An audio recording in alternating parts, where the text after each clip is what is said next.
Chapter 1089. The magistrate of Liuzhou is loyal to the emperor and loves his country.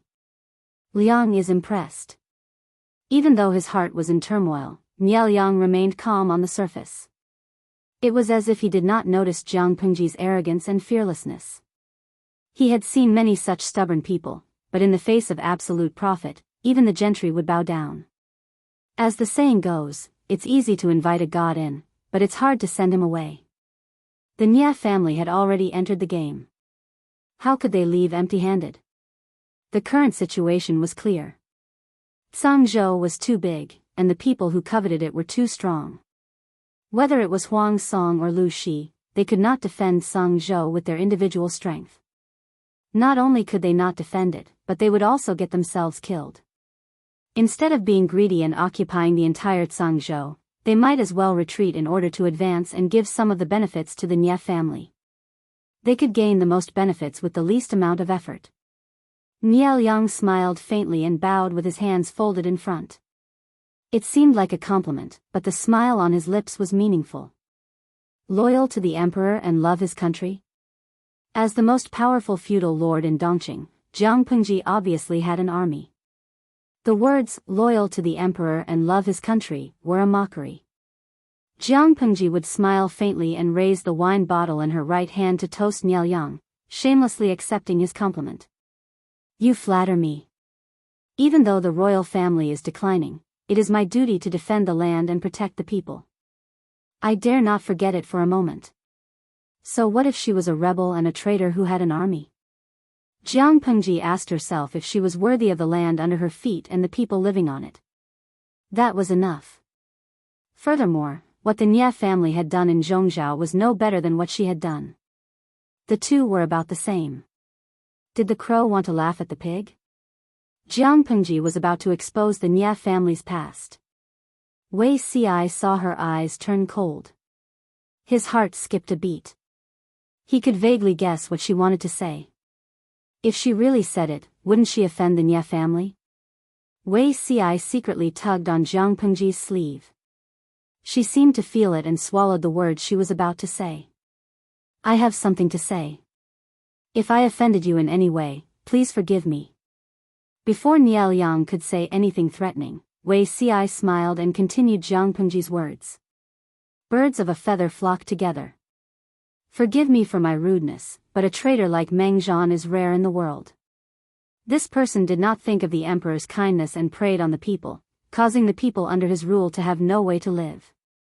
For his own personal gain, he actually betrayed Cangzhou. In the future, he would be recorded in the history books as a treacherous official who would go down in infamy for thousands of years. Ci had heard that the Nia family of Zhongzhou was a truly noble and distinguished family. They had been around for hundreds of generations and had nurtured countless sages and famous scholars, celebrities and capable officials. With such a powerful family background, how could he collude with those treacherous officials and villains for the sake of temporary benefits? Jiang Pengji was in charge of acting like a hooligan, while Wei Ci was in charge of adding insult to injury. With the two of them working together, wouldn't those with weaker mental endurance be angered to the point of vomiting blood? Wei Yong, who was sitting next to Liang, did not make a sound from beginning to end, but a trace of surprise flashed in his eyes. His memory of Wei Ci was still stuck at 8 or 9 years ago. The youth, who was barely in his 20s, was like an old monk, calm and uninteresting. Now that they met again, he seemed a little sharper. From the looks of it, he had experienced many things over the years and matured quite a bit. Wei Yong's heart was filled with the feeling of having a younger brother who had just grown up. He smiled and said, "This sounds reasonable, but it's sophistry." Huang Song took the opportunity to shift his gaze to Wei Yong and asked in a seemingly surprised manner, "This is?" Liang said, "This is Liang's close friend. His surname is Wei, his given name is Yong, and his courtesy name is Zixuan." Hearing Wei Yong's name and courtesy name, everyone in the tent could not help but shift their gaze to Wei Ci. Whether it was their surname, first name or courtesy name, they looked like brothers no matter how they looked at it. Faintly, everyone felt that they had grasped the truth. This was another pair of plastic brothers. Huang Song said with a smile, "How is it sophistry?" I heard that Mr. Zixiao is very reasonable. Wei Yong said, now that there are 5 countries in the world, Nanxing has been destroyed, the 4 factions of Nanman are vainly trying to overthrow the orthodoxy, Dongqing's royal family is declining, and Zhongzhou is not far behind. The remaining Beiyuan and Xichang are in turmoil within their borders.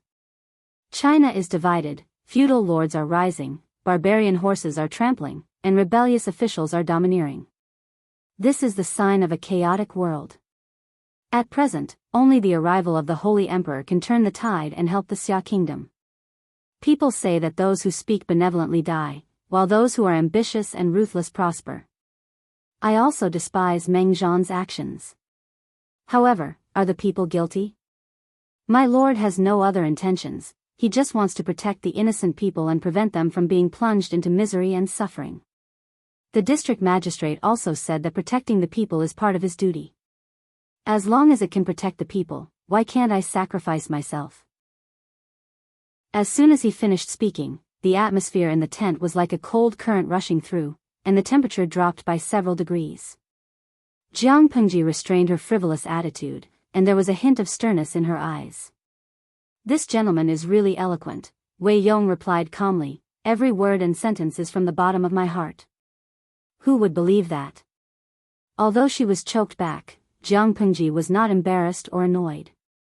Instead, she revealed a calm smile, as if she did not care.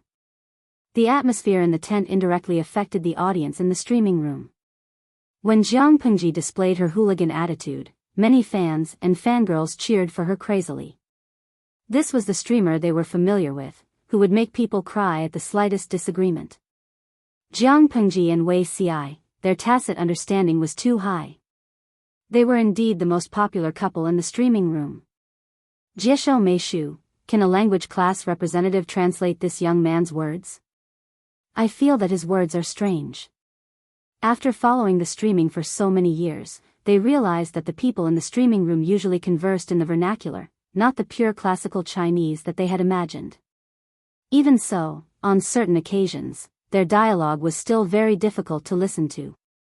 Muzixiangyang, Brother Wei's words are not difficult to understand. To put it simply, this young man trampled on the streamer and supported the Nye family. Now that the world is in chaos, those who are capable will be in charge. Whoever has the bigger fist can provide security and protection for the people. Although the streamer is strong, she can't protect the people of Zhangzhou. She can't give the people absolute security, but the Nye family can, so the streamer shouldn't stop the people from pursuing happiness. Quanxia Moshi, the streamer raised the flag of national righteousness, and the integrity of the territory cannot be invaded. Brother Wei retorted from the perspective of the people. The people are innocent. If the streamer forced them, it would be heartless, and she would slap herself in the mouth. The streamer has met her opponent with her mouth. The audience watched with relish, but Jiang Pengji's fangirls were unwilling. Industrial design, what are you saying?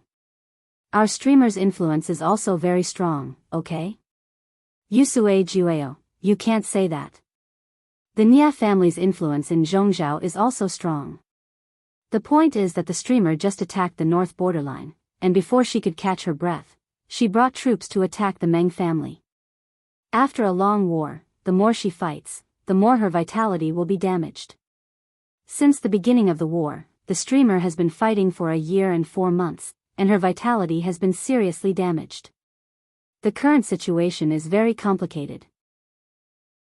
Apart from the pressure from outside the borders, there is also Huang Song, the fake brother, who is watching covetously within the borders. In this aspect, the streamer is really not as good as the Nye family at protecting the people. Chapter 1090. The banquet ended on a sour note. Everyone knew that it was just a probing confrontation. No one had revealed their bottom line. The Nye family didn't want to take over the whole of Zhangzhou. They asked for Zhangzhou right from the start to make it easier to bargain later. It was the same logic as asking for a sky-high price and asking for a bargain on the ground. It was a negotiation. It was impossible to set a fixed price right from the start. They didn't know that Jiang Pengji's thought process was different from normal people. She wasn't probing. Her bottom line was to not lose an inch of land. The Nia family wanted to take over Tsangzhou so that they could get their hands on the land of Dongqing in the future. If the Nia family succeeded, Zhangjiang Pass, a natural barrier, would be destroyed. The Nia family could attack and defend. With such a neighbor, who could sleep at night? Jiang Pengji was the greediest. She planned to take over the whole of Tsangzhou. Huang Song was more optimistic. He and Jiang Pengji would split the cake. The Nia family would get out of the way. The Nia family's bottom line was the lowest. The Nia family, Jiang Pengji, and Huang Song shared Tsangzhou. Looking at the situation, it seemed that Jiang Pengji's ambition was the greatest. In fact, it was not. The Nia family's ambition was the most obscure and strong. The Nia family is so unforgiving. If the Yi family of Beiyuan gets involved, won't they turn the world upside down? Huang Song drank the hangover soup and forced himself to calm down. The plan now is to continue watching and helping each other with Lanting. Only then can we stabilize the situation and prevent the Nia family from acting rashly.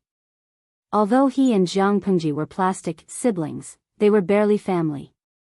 The Nia family was an outsider. Rather than letting outsiders take advantage of them, it was best for family to share the cake. This situation was also Meng Zhan's arrangement before he died. He didn't want outside forces to intervene. The alliance between Huang Song and Jiang Pengji couldn't be broken. Little did they know that Jiang Pengji had her own plans. Zixiao, after the banquet, Wei Ci and the others followed behind Jiang Pengji and prepared to return home. They heard a familiar voice before they got far. Wei Ci smiled and stepped forward. He bowed to Jiang Pengji and the others, as if the verbal battle was fake. Big brother. Wei Ci returned the greeting. His expression was equally calm, as if they were an ordinary pair of brothers.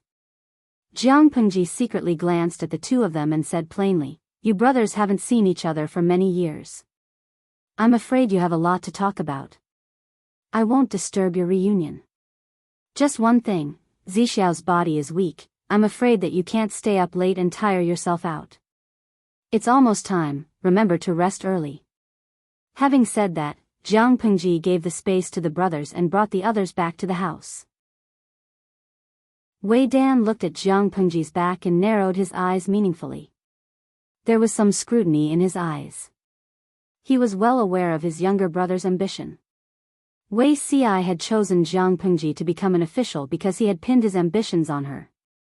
The divine prefecture was unified, and the rivers were clear and the seas were peaceful. Could this person fulfill Zixiao's expectations? Long time no see. Zixiao, do you want to meet up with me? Today we'll only talk about private matters, not official ones. Wei Ci smiled and said, "How would I dare to reject eldest brother's invitation?" "Please." The two of them walked side by side. Wei Ci and Wei Dan chatted as they walked. They talked about their experiences over the years when they were separated and about their family members. Before the Wei family of Langya migrated, Wei Dan was already married. His sister-in-law gave birth to a son and a daughter. Now, there were two more sons and a daughter. Speaking of this, Wei Dan could not help but be concerned about his younger brother's marriage. Wei Ci was 27 this year, not 17. If he did not have a wife, he could use his birth date as an excuse, but he did not even have a concubine to warm his bed. Wei Dan could not help but suspect that there was something wrong with his body. However, Wei Ci had his own views since he was young. He liked to be a bachelor, so Wei Dan could not force him to be a matchmaker. "Everything is fine at home, but I haven't heard from you for many years. Father misses you very much. If you're free, write him a letter." Wei Ci's birth date was unlucky. When he was born, his mother died of a hemorrhage due to childbirth. Therefore, Father Wei was very disgusted with his youngest son. For many years, he did not care about him. The relationship between father and son was very thin. He did not know if it was because he was old, but Wei Dan could occasionally see his father looking at Wei Ci's childhood portrait in the study. His words were filled with regret. Wei Ci nodded. "Yes. Your eldest nephew is set to marry the eldest daughter of the Guangshan family. When the girl reaches marriageable age, they will get married. As his youngest uncle, don't let them wait too long. Wei Dan could not help but complain. No matter how good it was to be a bachelor, one could not be a bachelor for life. If you really can't do it, why don't you choose a nephew to adopt? Wei Dan had 3 sons and 2 daughters. The youngest was still learning how to speak. Rather than letting Wei Ci choose a child from a side branch of the clan, which would alienate him by blood, it was better to choose one of his nephews and raise him as his own. Wei Ci was speechless. What did he mean by, he really can't do it? What did he mean by, can't do it? To Wei Ci, Wei Dan was both a brother and a father. In his previous life, he had introduced many blind dates to him. In the end, he had no choice but to adopt his youngest son so that Wei Ci would not have anyone to rely on. Wei Ci was also tempted at that time, but his sister-in-law refused, so he gave up. I appreciate eldest brother's good intentions, but I'm afraid that sister-in-law will not agree to this. It's not good to separate sister-in-law from her nephew, right? Once adopted, the child could only call his biological mother eldest aunt. Which mother would be willing? Wei Dan was startled and could only dispel the idea resentfully. Wei Ci calmly changed the topic and did not talk about adoption. Eldest brother is now assisting Nielyang? Wei Dan smiled faintly. Yes, Guangshan is not bad. If they did not have a good relationship, Wei Dan and Nielyang would not have become in-laws. Wei Ci closed his eyes and did not reply. In his previous life, Wei Ci knew Nielyang and met him a few times through Wei Dan. The Nia family was able to suppress the other feudal lords of Zhongzhou because of this person. But, Nielyang's final outcome was not good. In his previous life, the Nia family was able to expand rapidly. Most of the credit was due to the Nia family's genius, Nielyang. Later on, it was due to Sun Wen that they dominated. Although the Nia family was full of talents, the family was not as united as an iron bucket. Struggles between the heirs were common. As the Nia family's influence in Zhongzhou grew, the struggles between the heirs became more and more intense. Nielyang died before he was 35.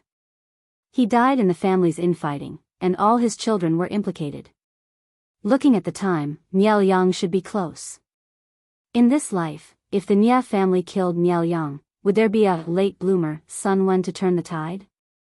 Countless thoughts flashed through Wei Ci's mind, but there was no change in his expression. Even though he knew that Nielyang's death would make his eldest brother Wei Dan depressed for life, Wei Ci had no intention of reminding him. After talking for a while, Wei Ci saw that the sky outside the tent was getting dark and offered to take his leave. Wei Dan did not urge him to stay. Instead, he got up to send him off. After sending Wei Ci off, Wei Dan turned to return to the house. Hearing about him is not as good as meeting him in person. Your younger brother is a dragon among men. Nielyang said with pity. Why did he stay in Langyabak then? Wei Dan said, I don't know. He did not say the reason. Chapter 1091. Maybe it's because I've been too tired recently and I'm not acclimatized to the climate. I'll get better naturally after this period. Nielyang rubbed the tip of his sore and cold nose and resisted the urge to sneeze. His eyes were bloodshot. Wei Yong asked hesitantly, did you really drink the medicine prescribed by the doctor? Nielyang's hand paused. Thinking of the black medicine, he could not help but feel bitterness in his mouth and stomach acid. Although he quickly restrained his emotions, it did not escape Wei Yong's observation. Thinking of his best friend's temper, Wei Yong's lowered eyebrows could not help but twitch twice. Nielyang was an adult in his 30s, not just 3 years old. Not only was he afraid of bitterness, he even did the stupid thing of secretly pouring away the medicine. I'll go down now and ask someone to make another bowl. Guangshan, drink it before you rest. Wei Yong was more or less like a mother, especially Wei Yong, who was afraid of bitterness and poured away the medicine, causing his illness to be prolonged. No matter how minor an illness was, once it was dragged on for a long time, it would still become a serious illness. Nie Liang smiled helplessly. I'd better not drink this medicine. There's no effect after drinking it for so long. I'm suffering for nothing. Wei Yong stopped in his tracks and said with a serious expression, if that's the case, I'll ask the doctor to come over and take a look at you again.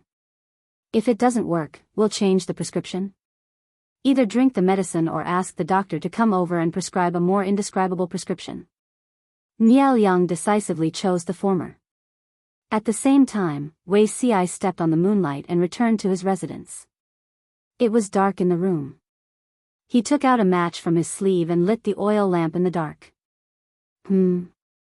With the help of the orange candlelight, Wei Ci vaguely saw a strange black shadow protruding from the bed, as if there was a person lying on it. Who's there? The candlelight crackled. Wei Ci shouted at the bed. The black shadow with its back facing him finally turned around. Oh. Zixiao is only back now? Jiang Pengji hugged something in her arms and muttered as she got up. If you didn't come back, this thing of yours would have been caught and cooked. Newborn calves are not afraid of tigers. If it wasn't for the servants who brought it back, it might have been gone. Wei Ci knew who it was the moment he heard the voice. He felt relieved and continued to light other candles. The dark room gradually became brighter.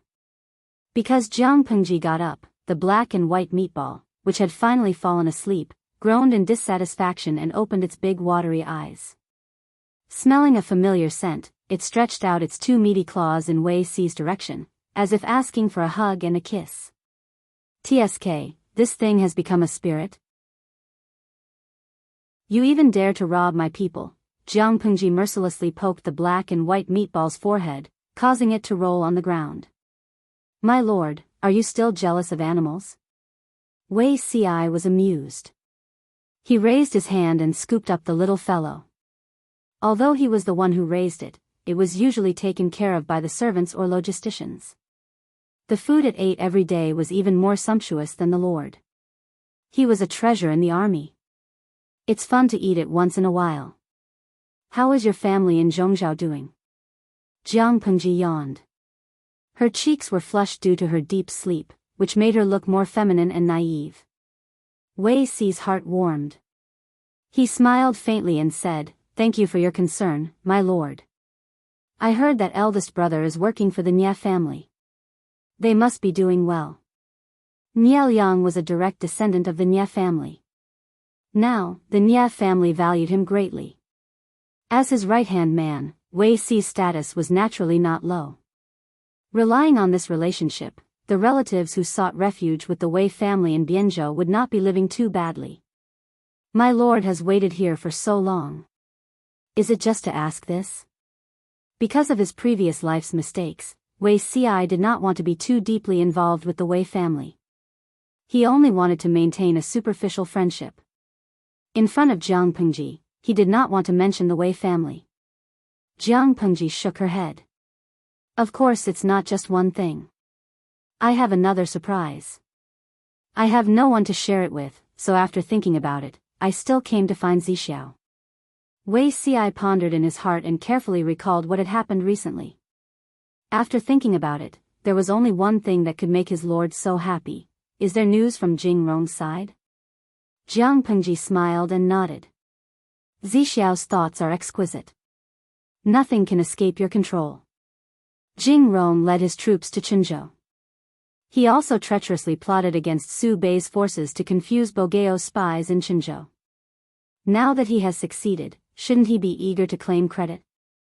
These days, she had endured and pretended that nothing had happened. Wasn't it all for this good news? Fortunately, Yang Si did not let her down. He successfully completed this plan of crossing the sea by deceiving everyone and crossing the sea in secret. Otherwise, Yang Si could not blame her. Yang Si, who was thinking of a way to cross the river Song, sneezed. His cold snot dripped down. He hurriedly took out a handkerchief to cover his nose. It's the middle of the night. Who's talking? Yang Si pinched his nose and suddenly felt the air freshen up. The tanned and burly Jian Yen carefully brought in a bowl of pitch-black medicinal concoction. Military counselor, I'm coming in. Yang Si hid the handkerchief and sniffed, suppressing the moisture that surged from the corners of his eyes. There was no need to mention how terrible it was to catch a cold at this time. His body was uncomfortable and his mood was not bright. Jian Yen stepped into the tent. His burly body made the tent feel cramped. He carefully brought the medicinal concoction to Yang Si's table. Military counselor, I've also found some candied plums for you. Each one has a thick coating of honey. They're absolutely sweet. Yang Si carefully took a sip. The unpleasant medicinal concoction spread in his mouth. His entire face scrunched up. Candied plums. Yang Si randomly grabbed a handful and threw 2 into his mouth. It took him a while to suppress the bitterness. His tightly furrowed brows gradually relaxed. Is there any news from the secret agents? After drinking half a bowl of medicine, his dizzy head felt better.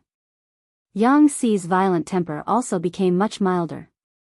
Jian Yen said, the secret agents from the front lines have sent news that the Nia family's emissaries have entered the pass. I'm afraid they're up to no good. Yang Si chewed on the candied plums and said vaguely, our lord has an unyielding temperament. No matter how bad the Nia family's intentions are, it'll be difficult to get anything out of her hands. Has the manpower been accounted for? We'll cross the Song River tomorrow. We must arrive at Meng County in Sangzhou before the Nia family makes trouble. Jian Yen hesitated and asked, military counselor, if we only bring 2,000 elites into Tsangzhou, once Huang Song makes trouble for us, our lord dares to bring 5,000 elites into Tsangzhou, but we're not like our lord. Bringing 2,000 is already more than enough. If we didn't have to pressure the Nia family's emissaries, we wouldn't have brought these 2,000 people. Yang Si smiled. Even if Huang Song had 3 times the courage, he wouldn't dare to kill his acquaintances at this time. The relationship between Huang Song and the Lord was no different from being interdependent. The two could only form an alliance. If Huang Song dared to play tricks to assassinate the Lord, the Nia family would definitely take the opportunity to kill him. At that time, the mantis stalks the cicada, unaware of the oriole behind. Huang Song's own life would be in danger. What was he after? Moreover, if we transfer too many troops, Yang Si's eyes were cold. He pointed in the direction of Zhe County. I'm afraid that someone will take advantage of the situation. Qinzhou was empty of troops. If there weren't enough troops to hold the fort, who knew whether the evil Han Yu would take the opportunity to stab them? Jian Yen was frightened. This can't be, right? In order to help the Lord stabilize the rear, Yang Si and Jian Yen formed an alliance with Su Bei from Zhe County as representatives. The two forces had frequent contact. Because of the loser's yearning for the top student, Jian Yen respected Han Yu. Yang Si sneered. Why not? The alliance is not a long-term plan. It's just a paper agreement that can be torn apart at any time. Chapter 1092. Jian Yen was speechless. He had been ordered around by Yang Si for many years. He had long understood a fact: although these strategists had learned the essence of 100 schools of thought, they used words like, sincerity is the beginning and end of an object. If not, there is nothing.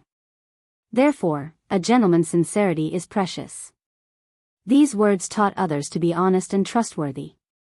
When it came to themselves, each of them was better than the other. They changed their attitude faster than flipping a book. What was sincerity? Who and what was the covenant? When it was useful, it was as solid as a rock. Once it was no longer useful, it was too crude to be used to wipe one's ass. Jian Yen thought of Yang Si and Han Yu. These two regarded each other as bosom friends. Why did they stab each other in the back? Indeed, as a martial artist, he could not understand the friendship between scholars. If that's the case, won't the Lord be in danger? Jian Yen was anxious. His face revealed genuine concern. His lord and Huang Song appeared harmonious on the surface but were actually at odds. If Su Bei took the opportunity to cause trouble, wouldn't the Lord be faced with enemies on both sides? Yang Si frowned as he drank the rest of the medicine. Only the sweet candied fruit could soothe his injured taste buds. The Lord is in danger? It was as if he had heard the funniest joke in the world. Yang Si had known Jiang Pengji for so many years. He had only seen her make others suffer. He had never seen anyone make her suffer. Meng Zhan was the first person to suffer, but his ending was obvious to all. Yang Si did not think that his lord would fall here. Deputy Commander Dian, you are wrong. Our lord will not suffer any losses. Regarding this, Yang Si was full of confidence. Before Meng Zhan died, he had laid out a dead end. It was obvious that he wanted to support Huang Song and Jiang Pengji to fight. He wanted to use this opportunity to exhaust her strength and make her suffer. Unexpectedly, Jiang Pengji reacted immediately. She dispatched Yang Si to lead troops into Qinzhou. This was a dangerous move. If Yang Si was incompetent or harbored other intentions, not only would she lose Qinzhou and Sangzhou, she might even lose Hu County. This was a complete and utter gamble. If she won the gamble, she would break out of this predicament. If she lost the gamble, her life would be in danger. Faced with such a huge risk, she had high hopes for Yang Si. She did not have any unnecessary suspicions or doubts. Even Yang Si could not help but be speechless with such trust and importance. My lord treats me as a scholar of the state, I shall repay him as a scholar of the state.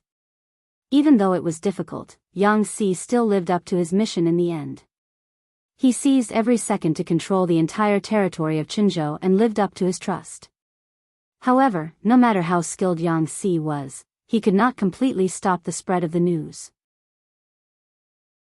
At most, he could delay it for a while. Although the time was short, it was enough. Late at night on the third day, Huang Song was in the middle of a discussion with several of his trusted strategists. There was a faint noise and clamor coming from outside, but it didn't take long before it subsided. He frowned and asked, "What happened outside?" The contents of his discussion with his confidant were all confidential. If it was accidentally overheard by others, who knew how much damage it would cause? Not long after, a ragged beggar with unkempt hair was brought in. This person's appearance was extremely unkempt. His face was stained with filth and dried black blood. Only his eyes were still somewhat spirited. Reporting to my lord, I found a secret letter on this person. The deputy general who was guarding Huang Song stepped forward and said, holding a small bamboo slip that was less than the width of a palm with both hands. He claimed to be the deputy envoy of Qinzhou General Yuanan. I saw him acting suspiciously, so I sent people to arrest him. After arresting the suspicious person, this guy still shouted that he was the deputy envoy of Yuanan and said that he had something important to tell Huang Song in person. Yuanan? This person is Under Commandant Yuanan? Huang Song's heart skipped a beat. He quickly grabbed the small bamboo slip and used his fingers to untie it. His palms were sweating because of nervousness and worry. He received a letter from Qinzhou at this time, and the messenger was a deputy envoy with a lame and disheveled appearance. This made him very uneasy. When Huang Song ordered someone to bring a lamp and use the candlelight to read the tiny words on the bamboo slip, the lame deputy envoy cried and begged for mercy. Greetings, my lord. The lame deputy envoy was originally quite strong, but in order to avoid Yang Si's search, he had to disguise his identity. He ate the wind and drank dew every day, so he was extremely thin. His ragged clothes hung on his body. He cried and said, Commandant Yuanan ordered me to risk my life to deliver this secret letter, lest you fall into Lu Shi's trap. Lu Shi sent troops to attack Qinzhou and imprison Commandant Yuanan. Qing Jing and the others heard the commotion and quickly went forward to ask for details.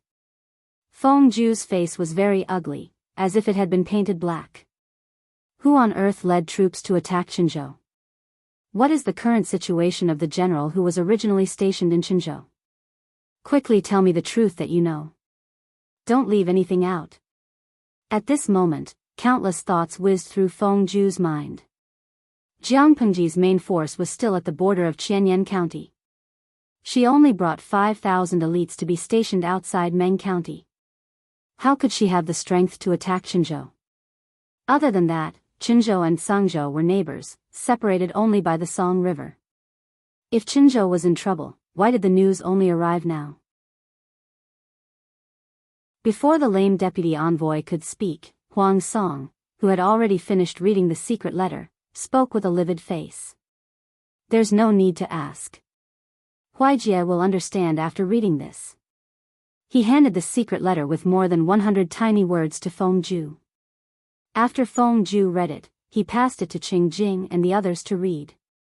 Huang Song smiled bitterly and said, I can't believe we were counterattacked by Lanting. According to the forces on the surface, it was impossible for Jiang Pengji to take down Qinzhou without anyone knowing. Moreover, she planned it in the territory of Huang Song and the others. He did not expect that the other party had left a trump card in Hu County to avoid Huang Song and the others' attention. Feng Ju frowned so hard that he could almost squeeze a fly to death. I never expected this person to be Yang Jingrong. Following the victory of the battle at the northern borderline, the reputation of the talents under Jiang Pengji's command was known to the world. The most outstanding strategist was undoubtedly Sun Wen. His origins were unknown and he was previously unknown. After the battle at the northern borderline, all the forces knew of him. There was no suspense in the military. Fu Wang was fully deserving of the top spot. No one could refute him.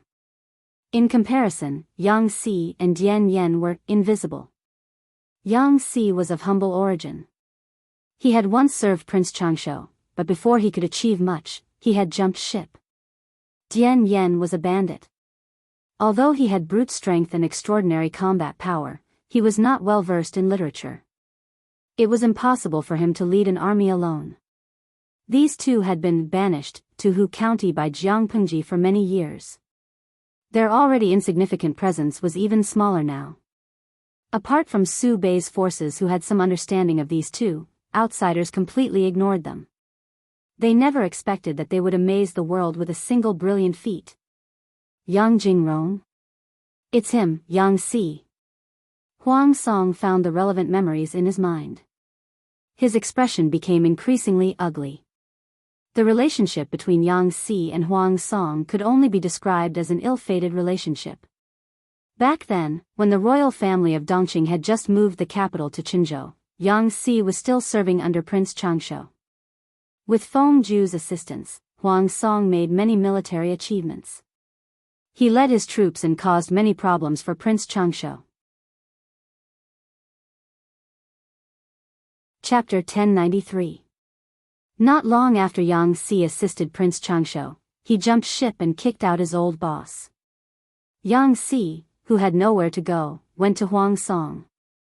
Who knew that the gatekeeper of Huang Song's mansion would look down on him and deliberately suppressed Yang Si's visiting card, making Yang Si wait in vain for a few days. Yang Si was proud and arrogant. He simply took his boy servant to Wanzhou and went away Ci. He fell into a trap. It could be said that if the gatekeeper had not stopped him, Yang Si would have stayed in Huang Song's tent. But what happened? After a few years, Yang Si reenacted the scene from back then. He once again ruined Huang Song's plan and caused him to suffer. Fate was too wonderful for words. Memories of the past flashed through Huang Song's mind. The nerves at the corner of his mouth twitched uncontrollably. He owed Yang Si 1.8 million strings of coins in his previous life, didn't he? Why did he only take advantage of him? Qing Jing read the letter. His sword-like eyebrows furrowed as if they were about to form a knot. Nie Sun, who was beside him, had the same expression. Qinzhou had been taken away by Jiang Pengji. It would be difficult to get it back. He never expected her to be so bold. A trusted strategist in the tent said, "What does Lu Shi mean by this? Attacking Qinzhou without any regard for the alliance between the two families?" The envoy from the Nie family of Zhongzhou is still in Sangzhou and is eyeing Sangzhou covetously. At this juncture, if the Huang and Lu families fight, it will benefit the enemy for no reason. Jiang Pengji seemed to be a bit rebellious, but her performance was considered good. She did not seem like a reckless person who disregarded the overall situation for her own benefit. At this moment, she suddenly attacked Qinzhou. Who would believe that she did not do it on purpose? Even a ghost would not believe such nonsense. Qing Jing sneered. What other intentions could she have? She was dissatisfied with the previous loss and wanted to find a way to get back at us. Under normal circumstances, Jiang Pengji would have half of Cangzhou and Qinzhou. But because of Meng Zhan's scheme, the entire Qinzhou and Cangzhou counties were in Huang Song's pocket. The whole process was effortless.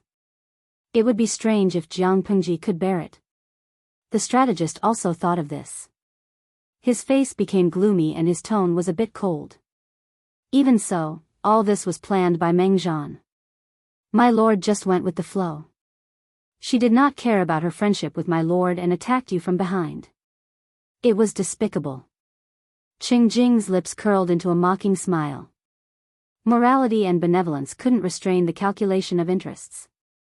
If they really wanted to be calculative, Huang Song was the one who broke the contract first.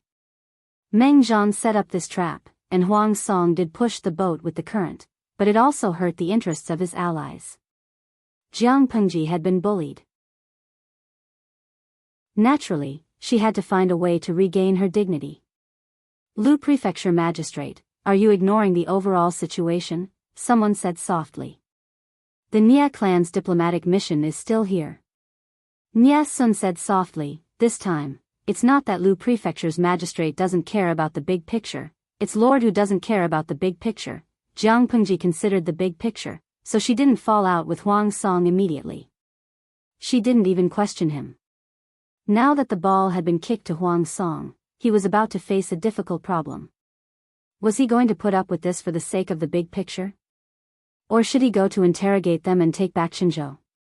The world was in chaos, and the territory belonged to whoever conquered it. If Huang Song went to ask for it, he would most likely return empty-handed and become a laughing stock. This was secondary.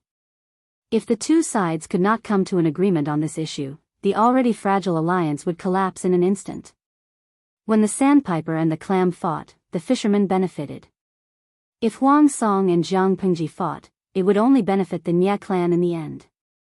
For the sake of the big picture, Huang Song had to accept this loss. He sent someone to negotiate with Jiang Pengji and come up with a plan that satisfied both sides. No matter what the most important plan was, Huang Song couldn't avoid losing a lot of money. Everyone in the tent thought of this, and their expressions became much gloomier. For a moment, the surroundings were silent. Only the crackling sound of the burning candles could be heard. After a while, Huang Song sat back in his seat in a daze. He said in a dejected tone, leave this matter to Huijia and Yumo. Qinzhou, which they had just obtained, was about to change hands. It would be a lie to say that they didn't feel heartache. Everyone looked at each other. They all wanted to stop it, but they couldn't think of a way to break the situation. Qing Jing and Feng Ju could only accept the order. Nia Sun said, according to the letter, after Yang Si brought his troops into Qinzhou, he didn't start a massacre. He only imprisoned Commandant Yuanan. In my opinion, Lu Prefecture's magistrate doesn't want to break the alliance with the Lord at this time. Most likely, there's still room for negotiation. Jiang Pengji indeed didn't kill all of Huang Song's soldiers. Except for those who were injured during the battle, the other captives were imprisoned and guarded. Huang Song frowned and asked Nia Sun, what do you think, Qingyun? Nia Sun deliberated and said, in my opinion, Lu Prefecture magistrate may not want Qinzhou. Not Qinzhou? Why did he bring his troops to attack Qinzhou instead of Qinzhou? Why do you say that? Huang Song asked. Nia Sun cupped his hands and said hesitantly, Qinzhou is located in the south, but Lu Prefecture magistrate's territory is in the north. Huang Song frowned and got up to take a great universal geographical map. He looked at it carefully. Jiang Pengji's territory was all concentrated in the north, Beijiang, Chongzhou, Wanzhou, Hu County, and Xianyan County in Cangzhou. If Qinzhou was taken, Qinzhou had little to do with Jiang Pengji's territory. It was also separated by Huang Song's Cangzhou and Cangzhou. Seeing this, Huang Song suddenly understood something. Nia Sun said, I'm afraid Lu Prefecture Magistrate wants to exchange Qinzhou for Cangzhou and Sangzhou. Nia Sun was not the only one who understood this. Qing Jing and Feng Ju also knew this. Because Jiang Pengji had a request, there was room for bargaining in the negotiations. No, Cangzhou and Sangzhou, Huang Song refused without thinking. The pained expression on his face deepened. The two fattest pieces of meat in Sangzhou were the two counties in Huang Song's hands. The horse resources were concentrated there. If Cangzhou and Sangzhou were exchanged for Qinzhou, it meant that Jiang Pengji had the entire Cangzhou in her hands. Beijiang and Sangzhou were war resources that the military would fight for. The horse farms were in these two places. Without war horses, their combat power would be lower. How could they fight for the world and fight for supremacy? Huang Song was distressed. How could the other strategists not be distressed? Cangzhou and Sangzhou had finally gotten their hands on it, but now they were forced to give it up. Who wouldn't be upset? The strategists looked at each other. They voted with their eyes and chose Feng Ju as the representative to appease Huang Song. Feng Ju stepped forward and said, My lord, it's better to make a decision as soon as possible. Huang Song was distraught. My lord, you must know that what you lose, you gain. It's not impossible to exchange Cangzhou and Sangzhou for Qinzhou. Huang Song calmed down. He had always been willing to listen to Feng Ju. Huijia, what do you mean? It's a pity to lose Cangzhou and Sangzhou, but it may not be a blessing for Lu Prefecture Magistrate to take Cangzhou. Beiyuan is eyeing Yumen Pass covetously. Zhangjiang Pass is guarding against the ambitious Nia family of Zhongzhou. My lord is in Haozhou and Qinzhou. Subei is in Hu County and Hu County. Huang Song looked down at the great universal geographical map. His expression suddenly changed. According to Feng Ju, Jiang Pengji was surrounded by enemies. Chapter 1094. The people in Jiang Pengji's tent also thought about what Feng Ju was worried about. Choose the lesser of two evils, and choose the greater of two benefits. Prefecture Magistrate Huang isn't an ordinary person. If we give up Cangzhou, he only needs to cultivate in peace for a few years and he'll be able to soar into the sky with a single leap. He'll develop into a thorn in the side of my lord. Feng Zhen smiled and squinted his eyes. His eyes shone brightly, as if he was calculating something. In comparison, Qinzhou is a rich and populous place, but because of the imperial family, its vitality has been greatly damaged. It won't be able to do much in the short term. In this chaotic world, developing well didn't mean that one would be able to walk to the end. If his fists weren't strong enough, even if he managed his territory well, he would only end up benefiting his opponents. After some deliberation, they insisted that Sangzhou was more valuable than Qinzhou. It would be best if they could get the two counties from Huang Song. Li Yun looked at the great universal geographical map and felt worried. If that's the case, won't we be surrounded by enemies on all sides? The Yi family of Beiyuan, the Nia family of Zhongzhou, and Huang Song and Su Bei of Dongqing. The first two were powerful, while the last two had a natural geographical advantage. If the four sides joined forces and attacked from all sides, the battle line would be stretched too far, and the lord would fall into a very passive and dangerous situation. Feng Zhen frowned slightly and said helplessly, Hanmei, I had no choice but to make this choice. If the lord takes Qinzhou, it will be too difficult to defend. If we don't do anything, Prefecture Magistrate Huang will be able to occupy Haozhou, Qinzhou, and Sangzhou counties. When that happens, our lord will be in danger. Since all three paths were so steep, why not choose the most advantageous one? So what if he was besieged on all sides? They would always be able to find a way out of this predicament. If they didn't even have this little bit of confidence, how could they compete for supremacy? Li Yun thought about it carefully, his handsome face showing signs of worry. He wished he could topple the mountains and overturn the seas, cleansing the world for his lord. Meng Heng thought about it carefully. He seemed to have thought of something, and his furrowed brows gradually relaxed. Jiang Pengji noticed his expression and asked, Shizhou, do you have any good ideas? Meng Heng stepped forward. Heng thought of the school of vertical and horizontal. School of vertical and horizontal? Meng Heng nodded and said, the school of vertical and horizontal is one of the 100 schools of thought. The first prime minister of the great Xia dynasty, Huangfu Xiu, absorbed the strengths of hundreds of schools of thought. He used the techniques of the school of vertical and horizontal to make friends with distant countries and attack their neighbors. Finally, he assisted Emperor Taizu of the Xia dynasty in unifying the 9 states. My lord exchanged Sangzhou and Sangzhou counties from Governor Huang. It seems like she will face the predicament of being surrounded by enemies on all sides, but if she uses a series of moves, she will definitely have a chance of survival. When the Xia was first established, there were hundreds of schools of thought that challenged and contended with each other. Different schools of thought competed with each other and the atmosphere of academic research was strong. This wave did not last for long. When Prime Minister Huangfu Xiu was executed, the imperial court ordered that Confucianism should be the only one to be respected and other academic schools should be suppressed.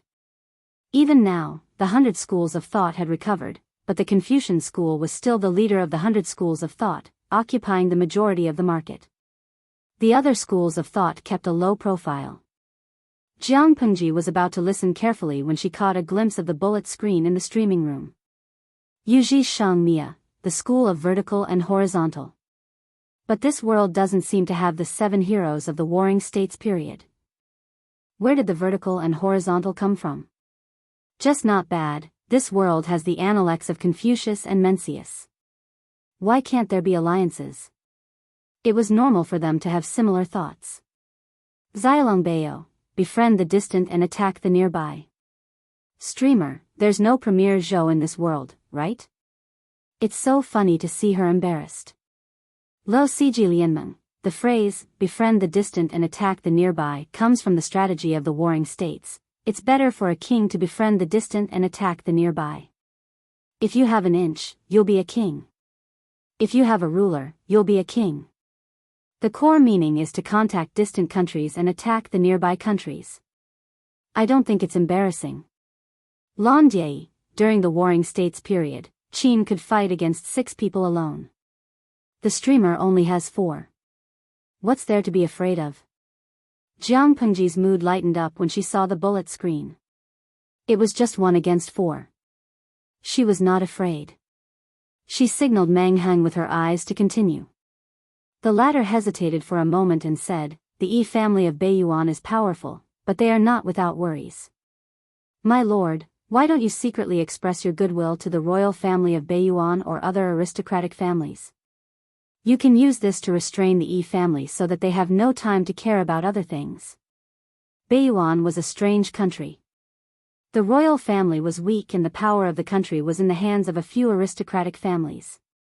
The Yi family also had enemies. It was not impossible to send an envoy to instigate and lobby them. This method could also be used on the other clans. Because of this, everyone had a secret meeting for a long time. The frown on their faces finally eased up. Although it was a dangerous move, if it was executed well, they could be reborn in the end. Wei Ci looked at Jiang Pengji's side profile. His eyes were like rippling spring water, shining with an intoxicating gentleness. He was very glad that God had given him a second chance.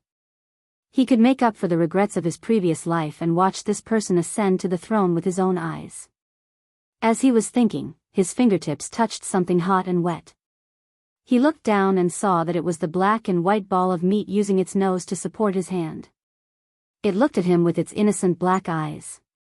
The black and white ball of meat used its mouth to suck his finger, trying to suck something out. It did not move for a while. It was sad like a salted fish that had lost its dream. Wei Ci laughed to himself. In order not to disturb the others, he secretly covered it with his sleeves and carried it on his knees. He took out the dried meat that had been softened in advance from his sleeves. Fortunately, the meeting ended quickly. Wei Ci carried the ball of meat out as if nothing had happened. He looked around and found the soldier who was taking care of the ball of meat. The soldier did not dare to go near the main tent. He could only anxiously stay where he was and wipe his sweat. He had only taken a short nap.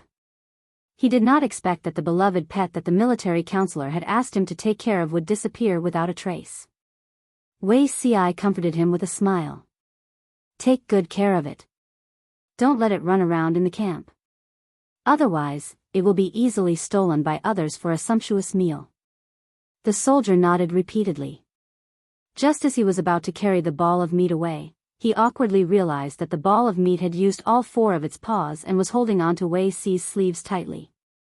It kept making sounds of grievance, as if it was complaining about a scumbag who had abandoned his wife and daughter.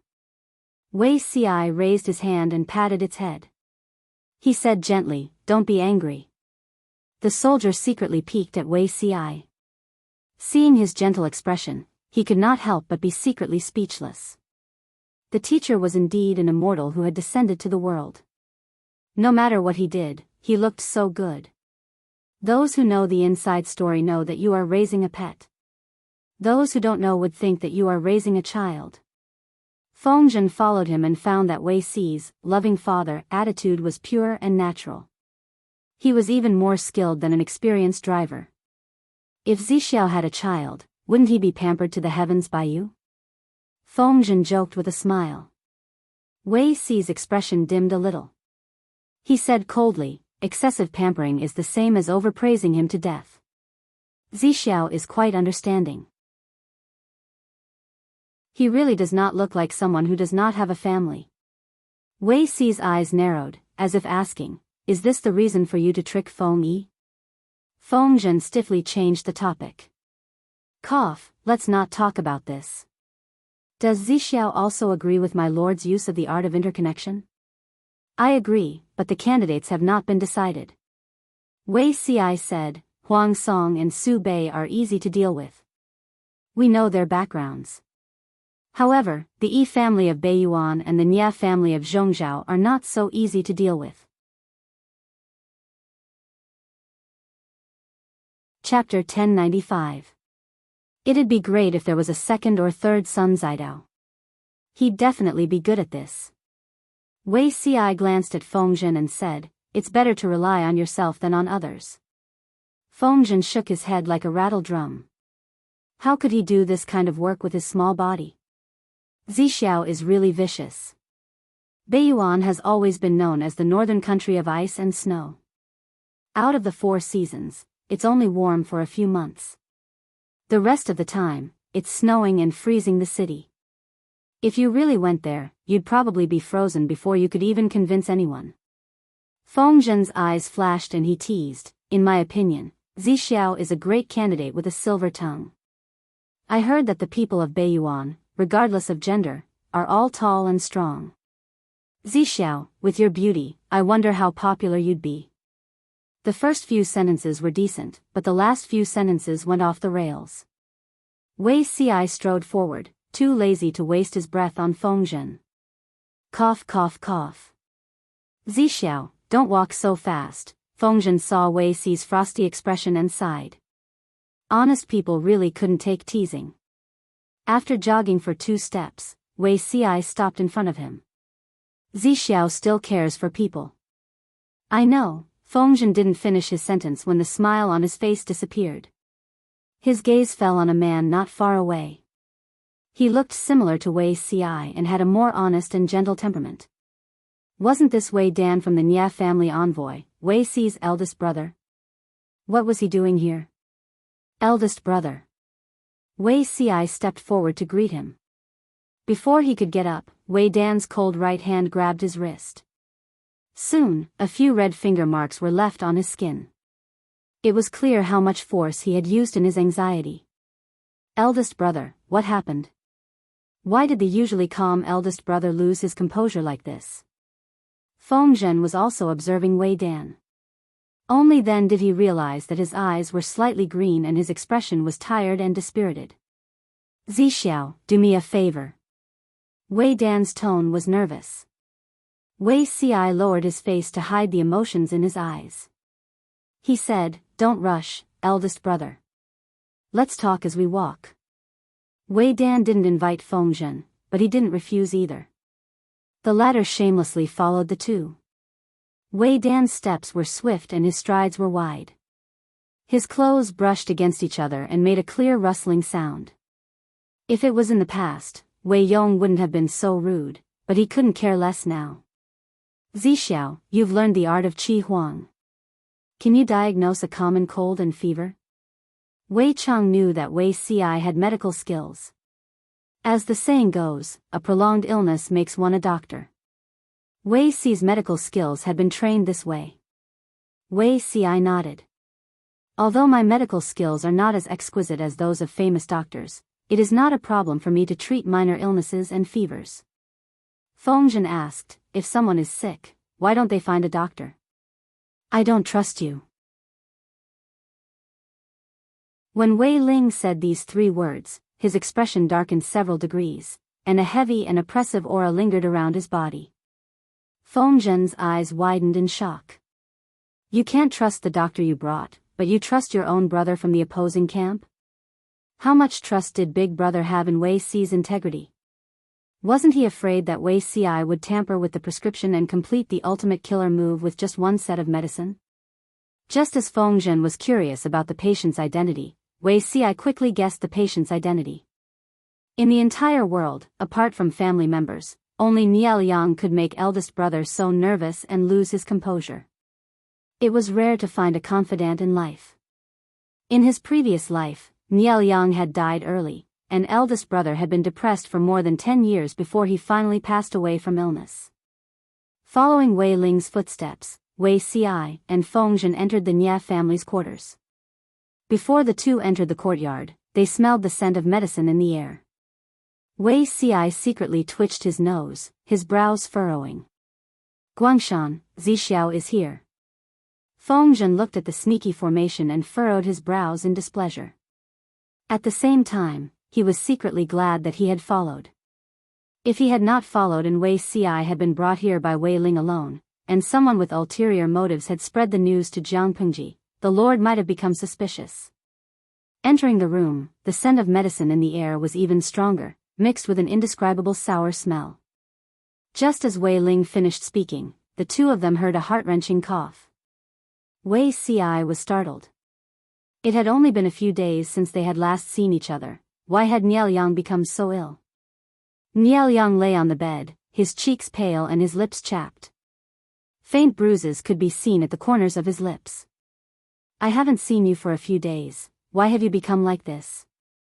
Niao Liang struggled to sit up. He looked very weak, as if his vitality had been sucked away by something. He smiled bitterly and said, why did Zixuan invite your younger brother here? The doctor has already taken a look at me. It's not a serious illness. With that, he said to Wei Ci and Feng Zhen, forgive Liang for being too ill to entertain the two of you. Please help yourself. Wei Ling said, Zixiao's skills are not bad. No matter what, let him take a look. If he is really fine, Liang will be at ease. Niao Liang could not dissuade his best friend, so he could only smile apologetically at Wei Ci. Thank you, Zixiao, for making this trip. Wei Ci nodded and lifted the bedding. He let Niao Liang stretch out a hand and carefully feel his pulse. Niao Liang was seriously ill. His pulse was much weaker than an ordinary person's. It was sometimes strong and sometimes weak. This pulse. Wei Ci paused and turned to ask Wei Ling, what did the other doctors say? They only said it was a common cold. They prescribed a few prescriptions, but Guangshan's cold did not improve. Wei Ling frowned. He even revealed the matter of Niao Liang secretly pouring out the medicine. Niao Liang, who was lying on the bed, secretly turned his face away. He felt embarrassed. The day before yesterday, the doctor prescribed a new medicine for Guangshan. I watched him drink it, but not long after, Guangshan's condition worsened rapidly. I checked that prescription and the dregs of the decoction. They were all for a cold. The doctors took turns to diagnose and treat him, but their statements were too uniform. I became suspicious and was afraid of alerting the enemy. I had no choice but to get Zixiao to take his pulse and see what was going on. Wei Ci said, in that case, Mr. Nia also noticed it. What do you mean? He was poisoned. Although the poison is weak, taking something poisonous for a long time will definitely cause the poison to accumulate in his body, making him weak and frail. Wei Ci said, the prescription prescribed by the doctor for a cold is definitely useless. Drinking it will do more harm than good. Niao Yang did not have a cold at all. He was poisoned by someone. Niao Yang's eyes flashed with astonishment. Wei Ling even tightened his grip on his sleeves. Poisoned? I still have to look at the prescriptions prescribed by the other doctors. I'm not sure what went wrong. After Wei Ci finished, he added, Big brother, you should pay attention to the doctors who came with you. Such a simple pulse, any qualified doctor can take it. They all said that Mr. Nia had a cold. This doesn't make sense. Wei Ling endured it. It took a lot of effort to suppress his anger. He got up and took the prescription prescribed by the doctor. I didn't expect that Zixuan would find you. Taking advantage of Wei Ling's departure, Niao Yang laughed softly. A smile appeared on his sickly face. Mr. is of noble character and unquestionable integrity. Liang admires you very much. If Wei Ci wanted him to die, he only needed to hide his illness and pulse. Wei Ling could not say anything. Chapter 1096. Niao Yang seemed to want to laugh, but because his movements were too big, he accidentally choked. The smile that had just risen froze at the corner of his lips. You're really straightforward. Niao Yang took a breath and looked at Wei Ci with a faint smile. I thought that Zixiao and your brother's temperament is similar, but now that I see it, I've misjudged you. Aren't you afraid of hurting yourself by saying this to me? Wei Ci opened his thin lips. Mr. Nia, please open your mouth. Your tongue is thick and has a different color. Are there any differences when you eat or drink tea? Niao Yang looked straight at Wei Ci's face. Whatever the other person instructed, he would do as he was told, acting like a well-behaved patient who was highly cooperative with the doctor. Differences? Yes. Occasionally you can't taste it or the tip of your tongue is slow. Something that is obviously bitter, but it doesn't taste as bitter as I remember. The process of looking, listening, questioning, and feeling the pulse, every move was smooth and pleasing to the eye. If he did not know Wei Ci's identity, Niao Yang would have suspected that Wei Ci was a reclusive and virtuous doctor. You discovered it in time. If you carefully dispel the poison, except for a weak body, your life will not be in danger. Remember not to overwork or waste too much energy. Otherwise, I'm afraid you'll die young. Wei Ci said, I can see that Big Brother regards Mr. Nia as a confidant. According to Big Brother's temperament, if something happens to Mr. Nia under his watch, he'll probably be depressed for the rest of his life. Niao Yang wanted to laugh bitterly. Living in troubled times, every day alive was a day earned. How many years was there between dying young and dying of old age? Niao Yang's identity meant that he could not stay out of the struggle. He discovered it in time this time, but could he escape a second time? However, he never expected Wei Ci to mention Wei Dan. A trace of astonishment flashed in Niao Yang's eyes, as if he did not expect that the reason Wei Ci was willing to help was for Wei Dan. There are many heroes in the world, and it can be said that there are many bright stars, but there is only one Niao Yang in the world. Wei Ci smiled lightly, his overly delicate and colorful face instantly became lively, like 100 flowers blooming. Of course, Mr. Nia only has one life. Niao Yang was about to speak, but his sharp ears heard Wei Dan's footsteps and he quickly stopped. Zixiao, the prescriptions are all here. Wei Dan took out several prescriptions. Some were in the form of bamboo slips, while others were folded bamboo paper. They were all well preserved. Wei Ci took it and looked at it closely. His brows were sometimes furrowed and sometimes relaxed, making Wei Ci's heart beat wildly. There's no problem with these prescriptions. Whether it's the herbs or the measurements, they're all good for treating colds. After Wei Ci looked at them, he arranged them neatly and returned them to their original positions. However, you must prescribe the right medicine to treat the illness. Although Mr. Nye has signs of a cold, these symptoms are caused by poison and not a cold. Drinking these medicines will not only not treat the symptoms but will also worsen the poison entering the body. After Wei Yong heard this, he was so angry that his whole body trembled. If not for the fact that the situation was not right, he would have drawn the sword at his waist and killed all of the accompanying physicians. Eldest brother, you said that all the doctors spoke the same words. I'm afraid there's something fishy behind this. Wei Ci did not say much, but his meaning was clear. It was not an accident that Niel Yang was poisoned and killed. The actions of the few physicians were also instigated by the mastermind. Rather than venting his anger on a few physicians and making the mastermind vigilant, it was better to beat them at their own game. Niel Yang lowered his head slightly, a few rays of light flashed past his eyes. He smiled weakly and said softly, family scandals should not be spread in public. I've embarrassed myself in front of Zixiao. Wei Ci wrote a new prescription for Niel Yang. Mr. Nie's body has accumulated a lot of poison, but getting rid of it is not a day's work. Mr.'s body is not suitable for heavy medicine now, so we can only take it slowly. My medical skills are limited. Mr. Nye, you can find a trusted medical officer later. His slender fingers pinched the pen and dropped the pen. His handwriting was clean and beautiful, pleasing to the eye.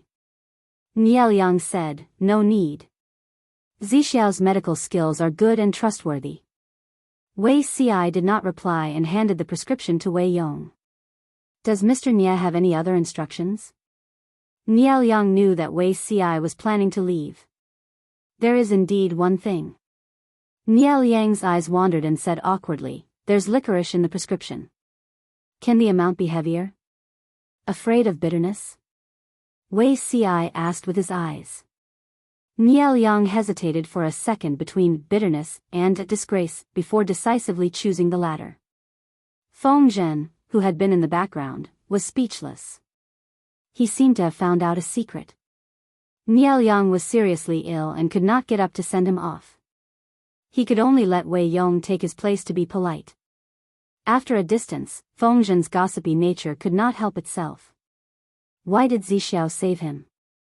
Although he did not understand Niel Yang's position in the Nye family, he felt that this person was not easy to deal with. Leaving him alive would be a disaster.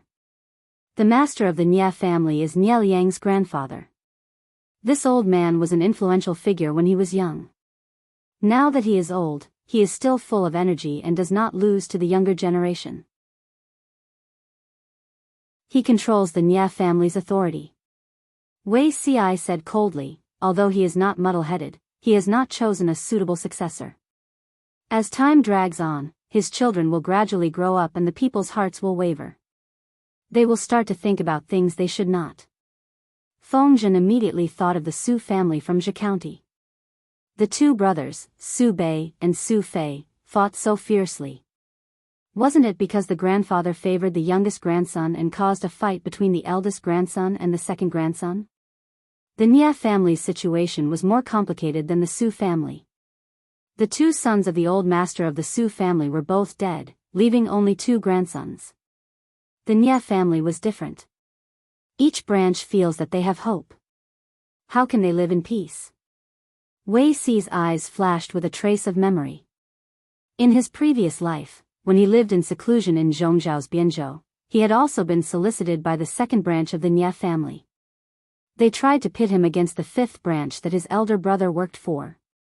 Niel Yang is the most outstanding of the grandchildren. He also holds the title of the eldest son of the fifth branch. If he gains the favor of the old master, the status of the fifth branch will rise along with him. Thus, some people could not resist. After hearing this, Feng Zhen finally understood the whole story. In that case, if Niel Yang is alive, he can muddy the waters of the Nye family even more? Wei Ci nodded. Exactly. Feng Zhen smacked his lips. Just watch. That Niel Yang is not simple.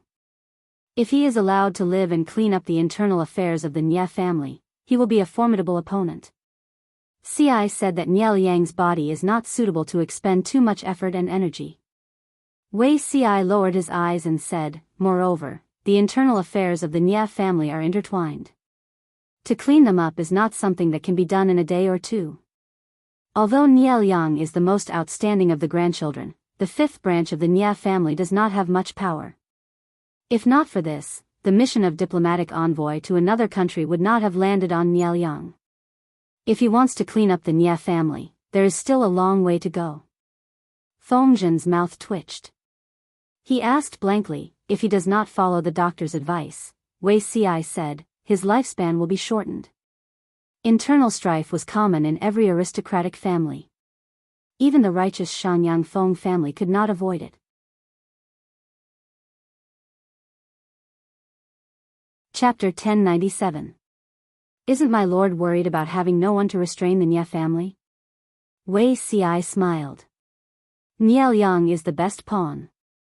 He was a pawn that came to him on his own accord. In this regard, Feng Zhen could only cheer for Wei Ci and cheer him brainlessly. You can even think of such a way to make the Nie family fall into internal strife. How can you be so cunning? Feng Zhen said disdainfully, but his eyes showed otherwise. However, I'm curious about one thing. How do you know so much about the Nie family? Since ancient times, one should not wash one's dirty linen in public.